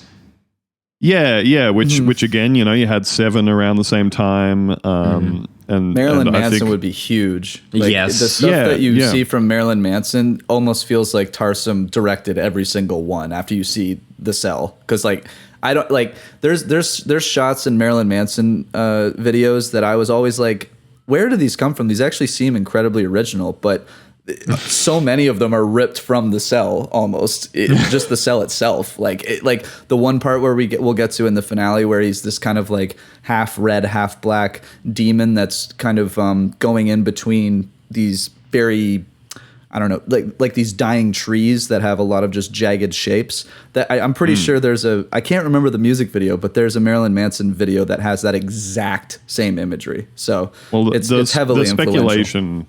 I think the speculation, because he did direct a whole bunch of music videos, including Losing My Religion by REM. So when she first kind of meets, I guess the most kind of adult, most analogous to his waking consciousness version. Yeah, of him. she meets him in a recreation, I believe, of what is supposed to be his first murder in like that shadowy, bloody sort of like bathtub murder room. And yeah, you're right. It's functionally the set from the Losing My Religion video.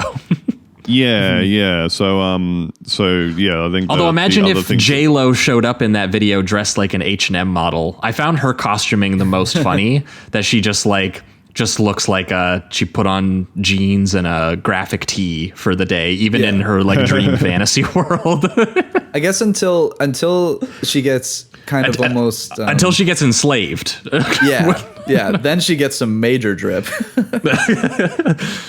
We should note, we haven't noted up until this point that they did institute an important rule when they're first jacking her in, which is that you have to remember that it's not real, because damage that you take inside the thing, your brain will Dude, if you translate die that inside to the dream, you neurological die damage. in real life. Die in real life. Classic. Because, you know, for all those movies like The Matrix and everything else, you got to have that.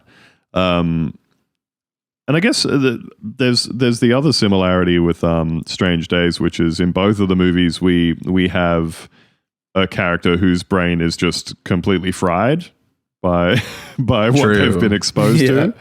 You know, in Strange Days, you can have people who have been extremely overjuiced on the squid and end up just with like all of the synapses in their brain just fried to shit. But in this movie, we end up with him completely fried and unable to be reached in the real world, and that's why they've got to get in there. But yeah, lots of speculation about him being very influenced by Mark Romanek, who did like Closer and The Perfect Drug for 9 Inch Nails. And Floria Sigismondi is the director who did heaps of Marilyn Manson video clips. And like you can see some of that stuff really explicitly. I think specifically in that scene where she first kind of wanders in and sees a bunch of his victims and how he's kind of done them up like dolls and everything. I think that's the scene that to me most clearly is aping the kind of editing and imagery from that era and those film clips. Like I think the beginning of I think both the film clip for Closer and the beginning of Seven, like the opening credits of Seven, were just like, it's difficult to understate for you young people how much of an impact that had on every fucking credit sequence you would see in a movie for the following 10 years. Like every movie that was about a serial killer or an FBI profiler or whatever would have like the scratchy hand-drawn stuff, the herky-jerky kind of editing, you know, the like burnt film looking stuff over the top. Yeah, dude, I saw Seven on a film print just a couple months ago, and it was like What an experience. I can't wait for that to eventually get like a nicer home release, although it sounds like Fincher is maybe doing the Cameron thing, combining our conversations here of trying to DNR that movie, which would be an absolute travesty if he decides to do that.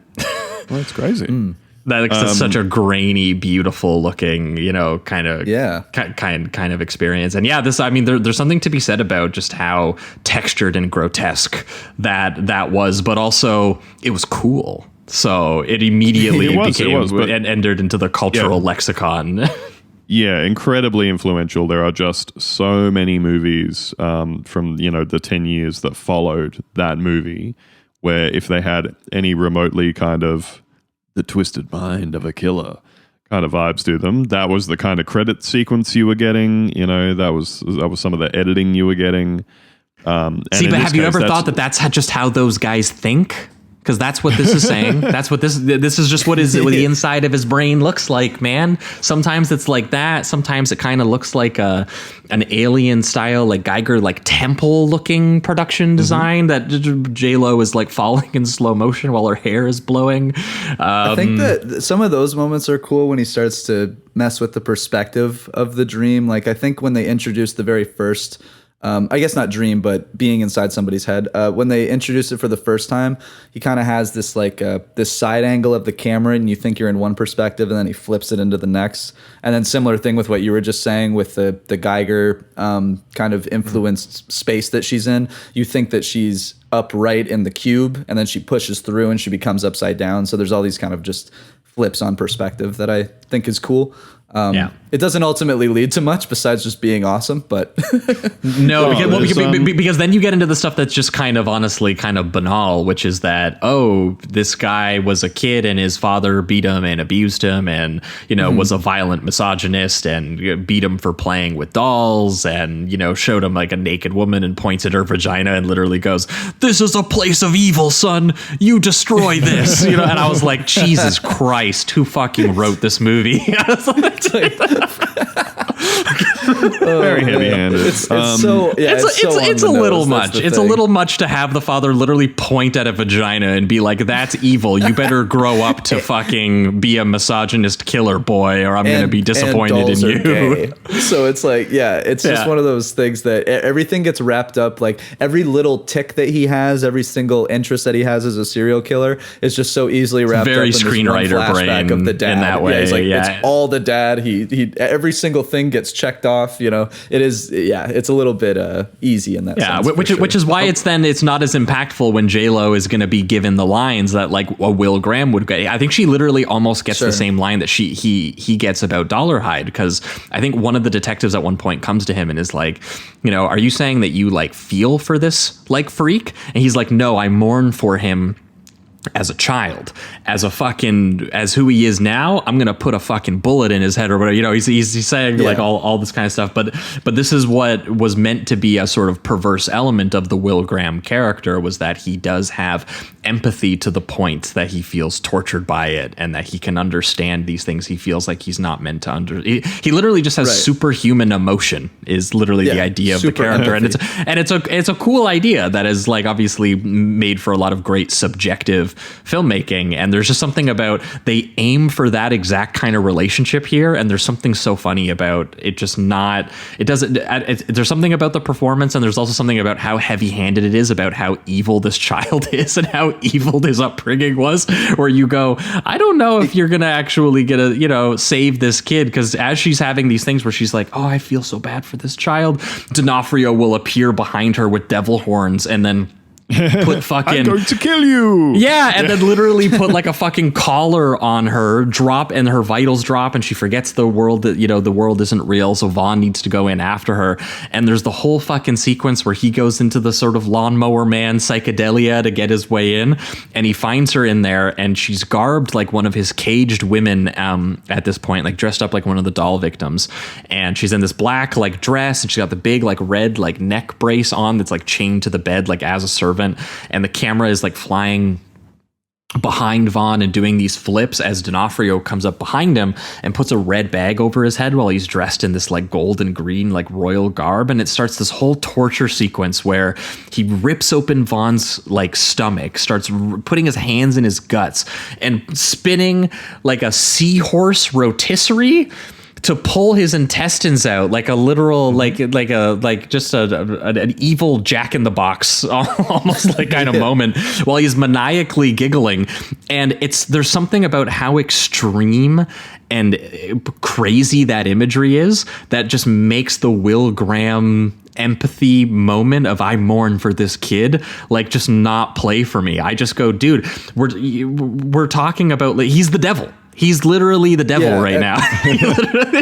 Yeah, and the whole thing too is, I mean, I almost want to bring up the solution in a way just because it's connected, but she eventually starts to use more violence against the demon version of D'Onofrio, and the adult version when she sees him, she has more of like, she tries to have these understanding conversations when he appears, because now he's not appearing when he appears as a human adult, but he's still the killer. He's like he's trying to explain why he kills. So there's this attempt at sympathy and empathy a little bit. And with the demon, it's just very easy. He's just purely evil, so she can physically abuse him, stab him, whatever. And then eventually comes the child that she has to deal with. And I guess that's where it gets a little bit more the answer by the end of this is really to destroy the inner child a little bit. And so in that sense, he is doing the Will Graham thing where he says, I've now realized what he's become, so I have to destroy him. But it gets a little confused in the imagery because they've been so focused on this inner child healing aspect of the whole thing that once it gets to the solution, I was like, oh, that now seems simplified. If this all makes sense, what I'm saying here, but yeah, well, because they do manage to eventually get out, but she's the one who decides they have to go back in, locking all the colleagues out and inviting the literal murderer boy into her mind, doing this thing that she was explicitly told she's not supposed to do, but she's going to go above and beyond because she's so good at her job. And she has made her mind into this vibrant, saturated paradise of water and flowers, and she invites the boy in and asks, what she can do to save him, and instead he just asks to be mercy killed before he does more harm. Misery. Tells the story about, I once had this pet bird and I knew my father was going to sadistically torture it, so I just killed the bird before he could do that. Could you do that to me? That's the reference that I was referring to earlier, where I was like, so they set this up where he's telling that story. It's supposed to be like, that's sad that you had to do that, and that's the realization you made as a child, but that move that you did where you killed the bird was still a bad thing. Like, so to translate that situation into this metaphor of like, I'm saving you by doing the same thing you did to that bird, I'm like, that was a misunderstanding as a child. He wasn't supposed to kill the bird. He just saw it as if the father got a hold of it, it would be more brutalized. So I'm going to take it out of its misery in a more calm and loving way, I guess. But for Lopez to then do that seems counterproductive to her job as a psychologist. So I'm just kind of like, she doesn't want to do it, but she's got to do do it. She doesn't want to kill the kid, but by killing the adult and killing the demon, she's gonna kill the kid. That's just how it works. And you even see the demonic form show up in like the snake scaled fit and cape in like her temple paradise, and she's forced to fight him. But it's her world and her rules, man. She's got like a crossbow. She's like ripping his nipple piercings out. She's whipping out a fucking broadsword and fucking impaling him. And man, she is killing the shit out of that demon. Oh, she's turning to the camera and saying, "I know kung fu." Yeah. And then holding that boy, like Mary in a painting or something like that. It's so funny that most of the time it's like, the whole aspect is like, look into yourself, heal your inner child, and this one's just like, slaughter your inner child, destroy them, leave them behind. It's awesome. Yeah, like I do think that it's kind of interesting to look at this stuff from the perspective of like we're saying, kind of a lot of this serial killer stuff has really been left behind, like in the cultural zeitgeist, you know, both because, like we said, nobody trusts or respects the police anymore. We all understand that all of the investigative methods, both forensic and psychological, are total bullshit and get used to stitch people up all the time. I think that conversations around, like, you know, mental illness and schizophrenia and abuse and how actually widespread all these things are means that, like, people just aren't really interested in these really, really reductive depictions of like, you know, twisted minds and stuff anymore. So it's kind of interesting to look at this stuff as an artifact of that kind of thing. Because yeah, like the world has genuinely moved on from this sort of stuff. Like I was saying, when's the last time? I mean, I know they do occasionally, but like they're really not putting out like police procedurals and it's just all on TV now, man. It's still out there. Yeah. It's just all on TV. It's Criminal Minds. I mean, it's, you know, that kind of stuff. There was that. The movies have been given up, it seems. Yeah, I'm trying to think of what that movie was from, like, I don't know, last year or a year or two ago with like Denzel Washington and Jared Leto. Oh god, that was a couple of years now. The Little Things, I think. Yeah, just I feel like there's, like, you know, films like that do get released, but they've just become really few and far between. And there's always going to be, you know, of course they're going to continue absolutely diarrhea vomiting like CSI shows and shit like that out into the world forever. That's fine. Even things like, you know, the True Detective kind of stuff, like all of those sorts of shows are, as far as I know, much more kind of about just the absolute murk and muck of the whole thing. It's not like, here's a really clearly defined good guy and a really clearly defined bad guy. So yeah, this kind of stuff is really, really of its time, you know, and trying to put, you know, a kind of explanation into the movie of like, oh, this is why this person is how they are, and also I'm going to put him down like a dog. It is so sick to think that there was a time when studios went, well, the biggest movies are Seven and The Matrix. So we are going to do sci-fi Silence of the Lambs, right? So that's the move. This is what the people want to see, and it is, you know, part of me wishes that was more of what we saw, you know, still today. I'd like to see more Matrixes and Sevens, I guess, you know. Oh, definitely, absolutely. It's just, you can also tell that this movie came from a producer mindset of, we are going to indulge in these trends. And, you know, Tarsem Singh is really kind of only interested in as far as they allow him to conjure some really, really perverse and surreal, trippy, you know, dreamlike imagery. And I mean, it's cool. I mean, I think there's elements of this that work. Every time we went into a dream sequence, I was stoked. Every time we were like, what other hallucinatory crazy shit is he going to show me? Is D'Onofrio going to be an evil court jester in this one? Like, what? Yeah. I was and there was something too that made them feel more unsettling to know the, you know, the kind of sadistic context that these images were coming from, for sure. Like, I think that was kind of the point Jamie was making earlier, that even if there's some element of the serial killer procedural that's tasteless, it does inform that shock factor kind of informs, you know, some of the unpredictability of what they might show you when they're inside the twisted mind of Vincent D'Onofrio, where he has Cirque du Soleil victims in cubes of water. What are they doing? I don't know. We need to get them out of here. But yeah, it just kind of makes you wonder. I think, like, I'd be really interested to see Tarsem Singh kind of do more stuff that wasn't like, you know, more stuff that wasn't just pure fantasy filmmaking. But at the same time, it's what he's good at. Maybe he's exactly in his lane, you know, and more than likely he has no interest in doing that kind of thing.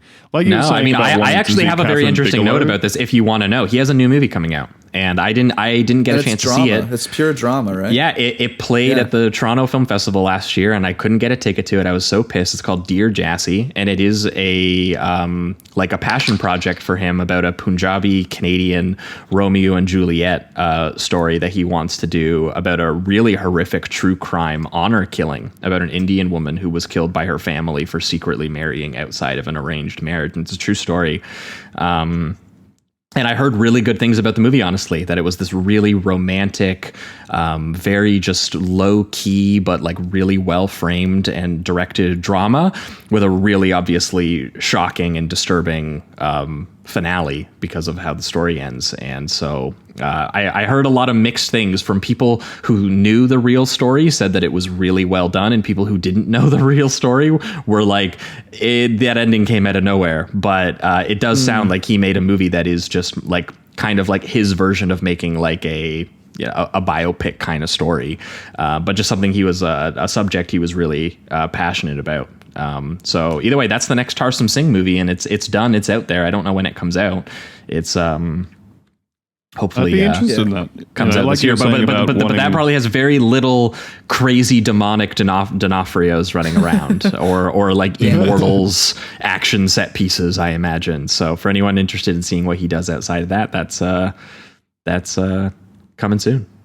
Yeah. Well, like you were saying about wanting to see Kathryn Bigelow go back to some of those sorts of movies. That's what I often think about. Like, I know that Tom Cruise is saving the movies for all of us, and he's deeply invested in like stunt work and practical effects and everything. But there is a big part of me that is like make another really Eyes Wide Shut forward. Yeah, I'm really looking forward to the day when he just like physically doesn't feel like he's up to doing any of that stuff anymore. And like goes back to making a Rain Man, a Risky Business. Like I just I just rewatched Magnolia in the theater a couple weeks ago because it's its 25th anniversary. I had a really good experience with it in the theater, but I immediately went, dude, where is Tom Cruise screaming "Respect the cock"? We need to bring that Tom Cruise back. That's a great performance. I love that character. I love so many of his early performances outside of the big action movies and stuff because, I thought he was a lot like I don't know, even Color of Money. Great comparison performance to make. Well, weird comparison to make, but like Ralph Macchio. In a bunch of the movies he was in the 80s, what I thought he did really well was just playing a character who was neither like a good person nor a bad person, just a human, like a lot of the time, just sometimes can be a bit of a dick, that kind of thing. I thought Tom Cruise was just really good at doing like kind of prickly characters who had good or charismatic things about them, but were also obviously like selfish or self-motivated. Yeah, like just a lot of that sort of stuff where I'm like, bring back some of those performances, Yeah, absolutely.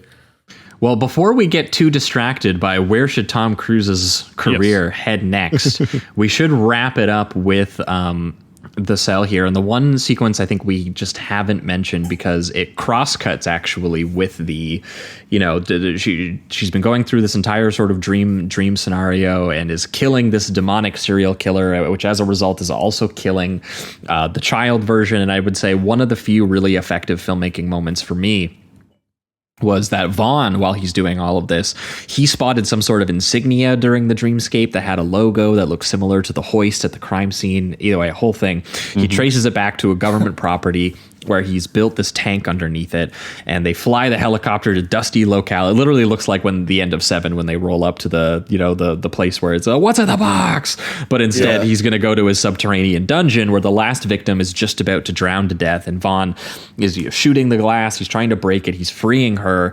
and it's cross-cutting actually with Jennifer Lopez, who's dropping the dead little boy into the water to drown him like his baptism. And it's going back to the baptism imagery, and all of these images are colliding via cross-cutting. And so it's merging sort of like the action and the memory and the fantasy kind of all into one thing. And I thought it was actually some of the most effective filmmaking in the movie, even if I thought some of the screenwriting ideas to get to that moment weren't entirely earned.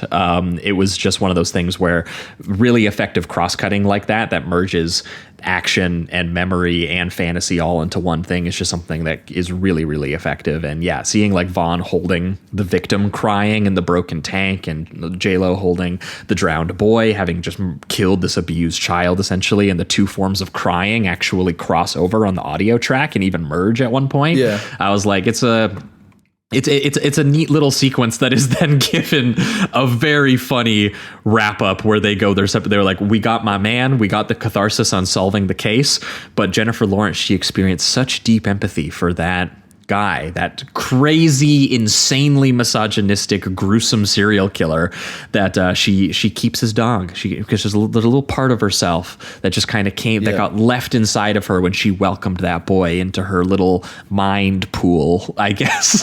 And now she's going to continue to let people come in, and that's and I was like, now she's going to let that boy in, and now those two boys are going to talk to each other. Maybe one boy gives another boy some bad ideas. I don't know. This seems like they didn't think about this. The ultimate demon fusion.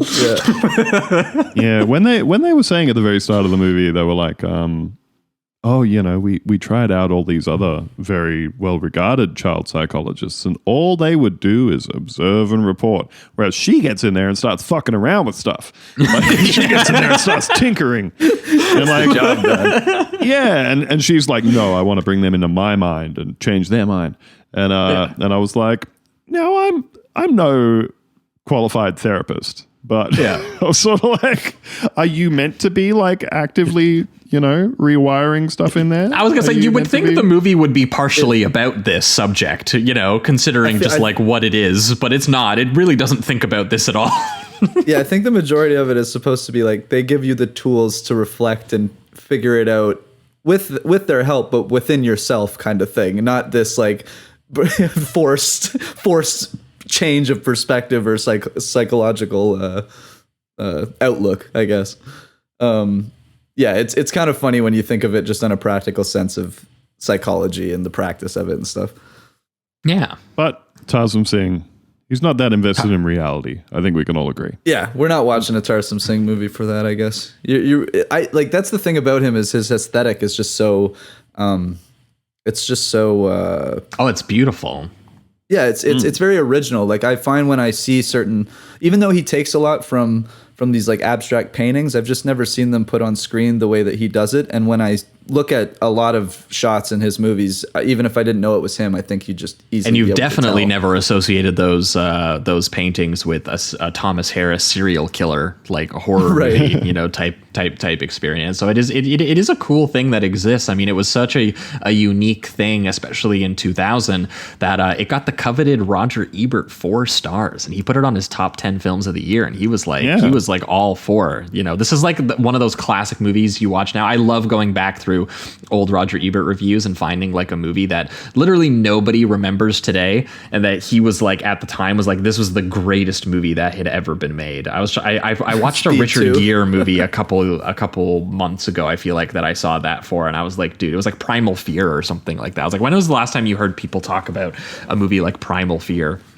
It's not a movie that's it lasted in the cultural lexicon, but at the time, man, it blew people's eyes and minds right open. And as a result, I still think this is solid. If we're pivoting towards reductive rating around, this ended up with a solid 3 for me. I do think that the screenplay is fucking ludicrous and possibly offensive in how stupid and how it's using some of the serial killer of the week tropes that it is using. Like, I think Andrew's totally right. It's Silence of the Lambs, but it's like Silence of the Lambs with brain damage, is absolutely which works for the movie a little bit, I guess, because it's partially what it's talking about.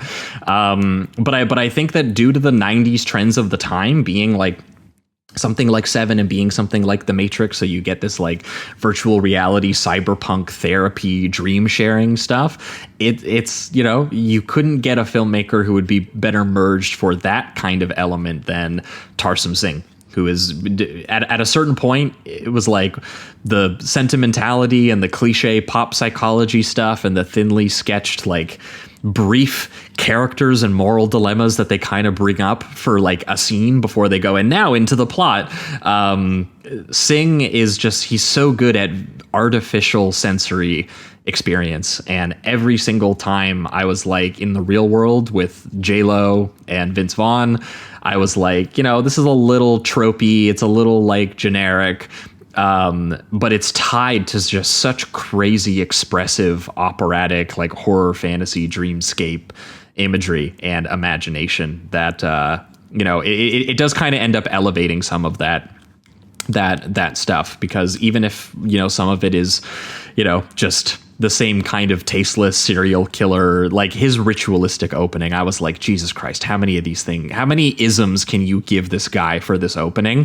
The fact that each one is actually laid out and serves a purpose in the lavishly decorated, like the twisted mind of sequences when she actually goes into his mind is kind of cool. And it does eventually get very ambitious in terms of just pure mystic, painterly, pulp horror kind of imagery that it ends up pulling out. And yeah, it made me think about like Jodorowsky, and it made me think about Hellraiser, and these are all good things to be thinking about when you're watching a movie, I think. So I ended up still definitely having a good time with it, even if I think that there is some stuff that is very stupid and uncanny about it. And and part of that sounds like it was just maybe, it was a studio script hashing together a bunch of genre trends at the time, and a filmmaker who was interested in about 40% of what was in the script. And the last thing I wanted to shout out, obviously the costume design by Aiko, which I already mentioned, but also I actually kind of like the music too by Howard Shore.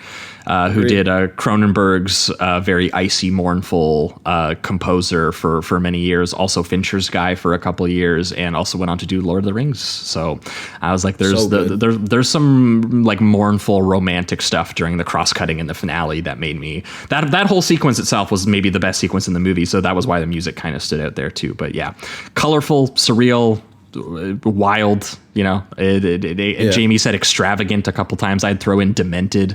There's some astral plane shit. It's very stylishly indulgent. There's stuff to like here.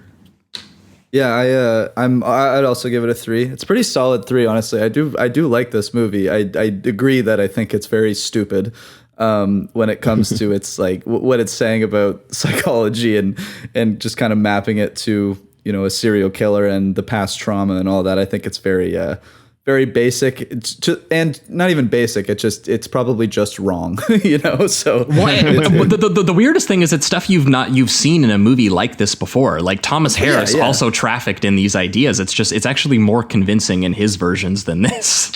Right, exactly. Yeah, I think it's just about how the director goes and tackles these things. And like we've said 1,000 times, Tarsem is just very focused on the fantasy world element of going into somebody's mind, the abstract stuff, the kind of artistry of it, and the extravagance of it. Like everything is just way over the top once he gets into the minds of the killers or the little boy or herself.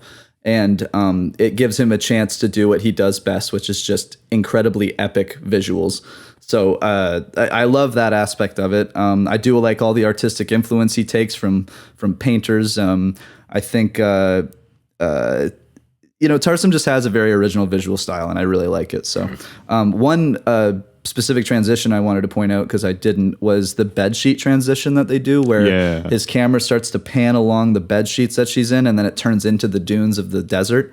And I just thought that it was really seamless and very cool way of going into a dream.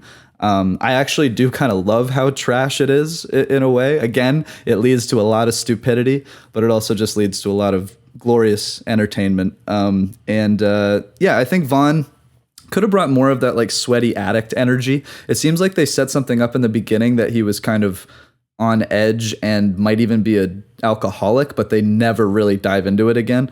And then the Lopez thing, I think she's built to be generic and a boring hero. It's kind of just the way that she's written so that they can solve these issues with the inner child and the serial killer and all of that. But because of that, it does lead to a slightly, it leads to a boring kind of generic character in that sense. So I think she's okay given what she's given, but it's still, there's not much to chew on. So D'Onofrio, however, is going off And he just has so many moments of being a different version of a demon, like a jester, a king, a devil, whatever it is. And he just has a blast. So I do think that for another great Vincent D'Onofrio villain performance, I would suggest it for sure. And then the visuals. So yeah, 3 out of 5. For you, Andrew? Yeah, same for me. I think it's a solid 3 based on just the visual inventiveness of it, the costumes, the sets, the everything. I also had that in my notes, Jamie, about like just some of those transitions from being awake to being asleep, being from the conscious world to the dream world, from your own consciousness to somebody else's. A lot of those really dreamy transitions are really cool. Oh yeah, that one where she doesn't realize that she is asleep yet, and the whole set turns into like a miniature or whatever. That's cool. Yeah, yeah. She looks back and she's tiny all of a sudden. Yeah, she's like hiding in the corner in the shadows, looking at her own body. She's like, "Oh my god, I'm in the Matrix. What the fuck?" Yeah, it's like a Alice in Wonderland kind of thing. Yeah, it's cool. But yeah, those two things, I think, that transition as she's sort of falling asleep and the camera pans across her bed sheets and turns into the dunes of the desert and everything. Like you can really, there's a bunch of those moments in the film where you can absolutely see like how they were storyboarded, how they were kind of conceived, somebody's idea of what would look cool. But Tarsem Singh executes those specific things in a way that just seems completely effortless. Yeah, like it's so smooth the way everything connects together. And I would also call out I think almost entirely tasteful use of CG. There's definitely like CG effects in this movie from, again, the year 2000. We did not have it all together then, just like we don't now. But most importantly, like I think all of the movies the overwhelming majority movies in this time were forced movies, to use it sparingly, though. So, well, forced to use it sparingly, but also due to it being this specific filmmaker, they're all used as stylistic flourishes. Which is what I think ideally CG should be. Look at Speed Racer. Like there's nothing realistic happening in there, and it looks fucking fantastic. But I think that's what I liked about Tarsem is as epic and extravagant as he goes, he tries to keep as much as possible in camera, or a lot of the time on location, which is nowadays especially I respect so much because that never happens. But anyway, yeah, continue. Yeah, even where he's stitching together, what may be a shot of somebody like on a green screen in like being suspended in like a billowing dress with their hair flying everywhere, but filmed in like silky slow motion and getting that into another shot. Like it's all really, really clean and really nice. And so the spots of CG seem to be used pretty sparingly, and I think they've largely aged really well. There's the singular shot where Vincent D'Onofrio is going through the catalyst, I think they call it. Their machine, he's going through that for the first time, and like you said, Josh, he's kind of looking at the fabric on the cool like digital shroud that they put over their eyes, and gets kind of pulled through there, has a whole kind of 2001, going through the black hole kind of moment. And then there's one bit at the end where that kind of turns into a sort of liquid looking thing that is like in that Lawnmower Man kind of mode of CG, but that's like, a moment out of the movie. I think there's little bits and pieces of it that they use. I think it's aged really well, specifically because it's being used for creative, stylistic purposes. It's not being used to either supplement real in-camera shots. It's not being used to try and fake in something that's meant to look real. Like, I'm always taken out by like contemporary movies where like a car crashes and flips over a couple of times and it's a digital car. Like you would think of all the things that you could animate to not look like shit. That would maybe be one of them. But nope, It's like anything that's supposed to have that real sense of weight and is meant to look like it's happening in the real world generally looks pretty bad once you graft it into a movie with CG, you know. And so yeah, I think the choices that they've made here are all really good. And more than anything, when you are operating in a mode where everything that you're looking at is meant to have a dreamlike, highly stylized, fantastical quality, then you can put those dashes of stuff through and have them work really well. It's when you're trying to do like hyper realism and also put in big chunks of CG that stuff just makes you go, destroy a car. Just destroy a car. It's fine.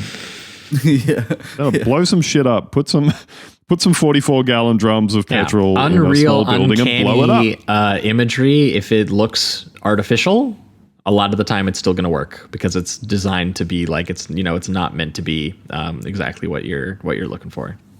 Doesn't have to make perfect sense, and a lot of the time it's fine if it doesn't. You know, if it's meant to be a really unreal feeling, it's fine if the physics don't comport with your understanding of the world in the way that it's supposed to. That only enhances the feeling. You know, so exactly. Great vehicle for that sort of stuff for him. Fun movie, fun images. Little dicey on the plot. Did anybody spot Peter Sarsgaard in this movie? I did, yeah, for his one scene. I was just watching Orphan the other night with some friends too, so I was primed for Skarsgård spotting. What was he doing? I think I missed it. He was the fiance of the girl who has been kidnapped and is in the midst of being drowned throughout. They interview him sitting on the couch in profile. Oh, okay. He has one sentence. He just sort of says yes. Like that's kind of the extent of his dialogue in the movie, you know? Nailed it. He'd probably make a good obsessive detective, you know. I could have, could have had something there. But yeah, if anything, I hope everyone learned from this episode that therapy is going into someone else's head and killing their inner child. Ultimately, that's right. Yes, that's right. That's what therapy is. Just go in there and start fucking tweaking shit and twisting shit around, especially if they are very artfully minded, very decorative and flamboyant serial killers. That is exactly the kind of sentimentality they are looking for. I did think Jonathan Rosenbaum's review from the time was very accurate, where he said that it was just S&M imagery, Catholic decor, gobs of gore, and the usual designer schizophrenia. That was his review. I was like, fair enough. Yeah. That is, I think, going to wrap it up for this week. Another long episode with Andrew here. That was Strange Days from 1995 in the Cell from 2000. Thanks so much, Andrew, for bringing these movies with you and for talking about them with us. What's going on in the Boonta Vista realm that you can talk about? Oh, we're just hanging out, you know. We're doing our shows. As always. They make everybody uncomfortable. Sometimes you will laugh. We're still just talking our silly business over on the show. We're in our Jesus Christ, 6th or 7th year now, you know. Mm-hmm. Got a live show coming up. So if you will be in Brisbane, Australia. We do have some Australian listeners. You never know. Yeah. You know? Look into that. Details will be out soon. But other than that, you know, just go to boontavista.com. Check out the podcast. Check it out. Beautiful. Hell yeah. For our listeners, we are going to be back in 1 week's time, where, as Jamie alluded to, we are going to be talking about a shot-on-video horror filmmaker that we talked about a few years ago by the name of Charles Pinion. Famously did a really, really nasty underground horror film called Red Spirit Lake, one that was our first time I think someone ever showed a shot on video horror, and we were really blown away by just how nasty and surreal that movie was, with just vengeful witches, anal fisting gangsters to death. It was a wild experience. Pinion definitely operated in that realm of like shot on video underground. You know, some of his actors were like, you know, pornography actors and stuff like that, so they were willing to make some pretty extreme videos. And we're going to be talking about one of his biggest ones called Twisted Issues, which is him making sort of like a Florida punk skateboarder movies with some of his students for his visual art class in the 80s, which he then turned into a gory revenge movie where one of his skater kids dies and comes back as a zombie and just starts murdering people like crazy. Let's go. So we're going to be talking about that, and then a movie he made later into the 90s, still shot on video, called We Await, which is a movie that I actually cannot even summarize for you in a couple of words, other than to say that it is like the San Francisco version of like a shot on video Tobe Hooper movie. Like, it's about a family of cannibals who live in the San Francisco suburbs, and it goes into some really surreal, insane places as well. So we're going to be talking about that next week over on the Patreon feed for anyone interested. And then in 2 weeks' time, we are going to be back with a special guest where we are going to be talking about a movie called The 5,000 Fingers of Dr. T from 1953, a Dr. Seuss adaptation. Some sort of, it has a musical fantasy component. I do not know much about this movie other than it is meant to be very visually strange and very musically strange, and I can tell for sure because the pairing of the movie is the incredibly strange creatures who stopped living and became mixed up zombies from 1964, directed by Ray Dennis Steckler, who is a unbelievably strange low budget horror and roughy filmmaker in the 1960s and 70s. So no idea what this pairing is from the title. Keep it tighter. It's a little wordy. I also didn't even include the 2 exclamation points and a question mark that end that title as well. Oh, let's go. I'm excited about that. But apparently it has monsters and go-go girls hanging out at a seaside carnival. So that's what we are in for in 2 weeks' time with the guest over on the main feed. So look forward to that. But yeah, that being said, that wraps it up for everything this week. Thanks so much for listening, and keep it sleazy. Keep it sleazy, everybody. Keep it sleazy.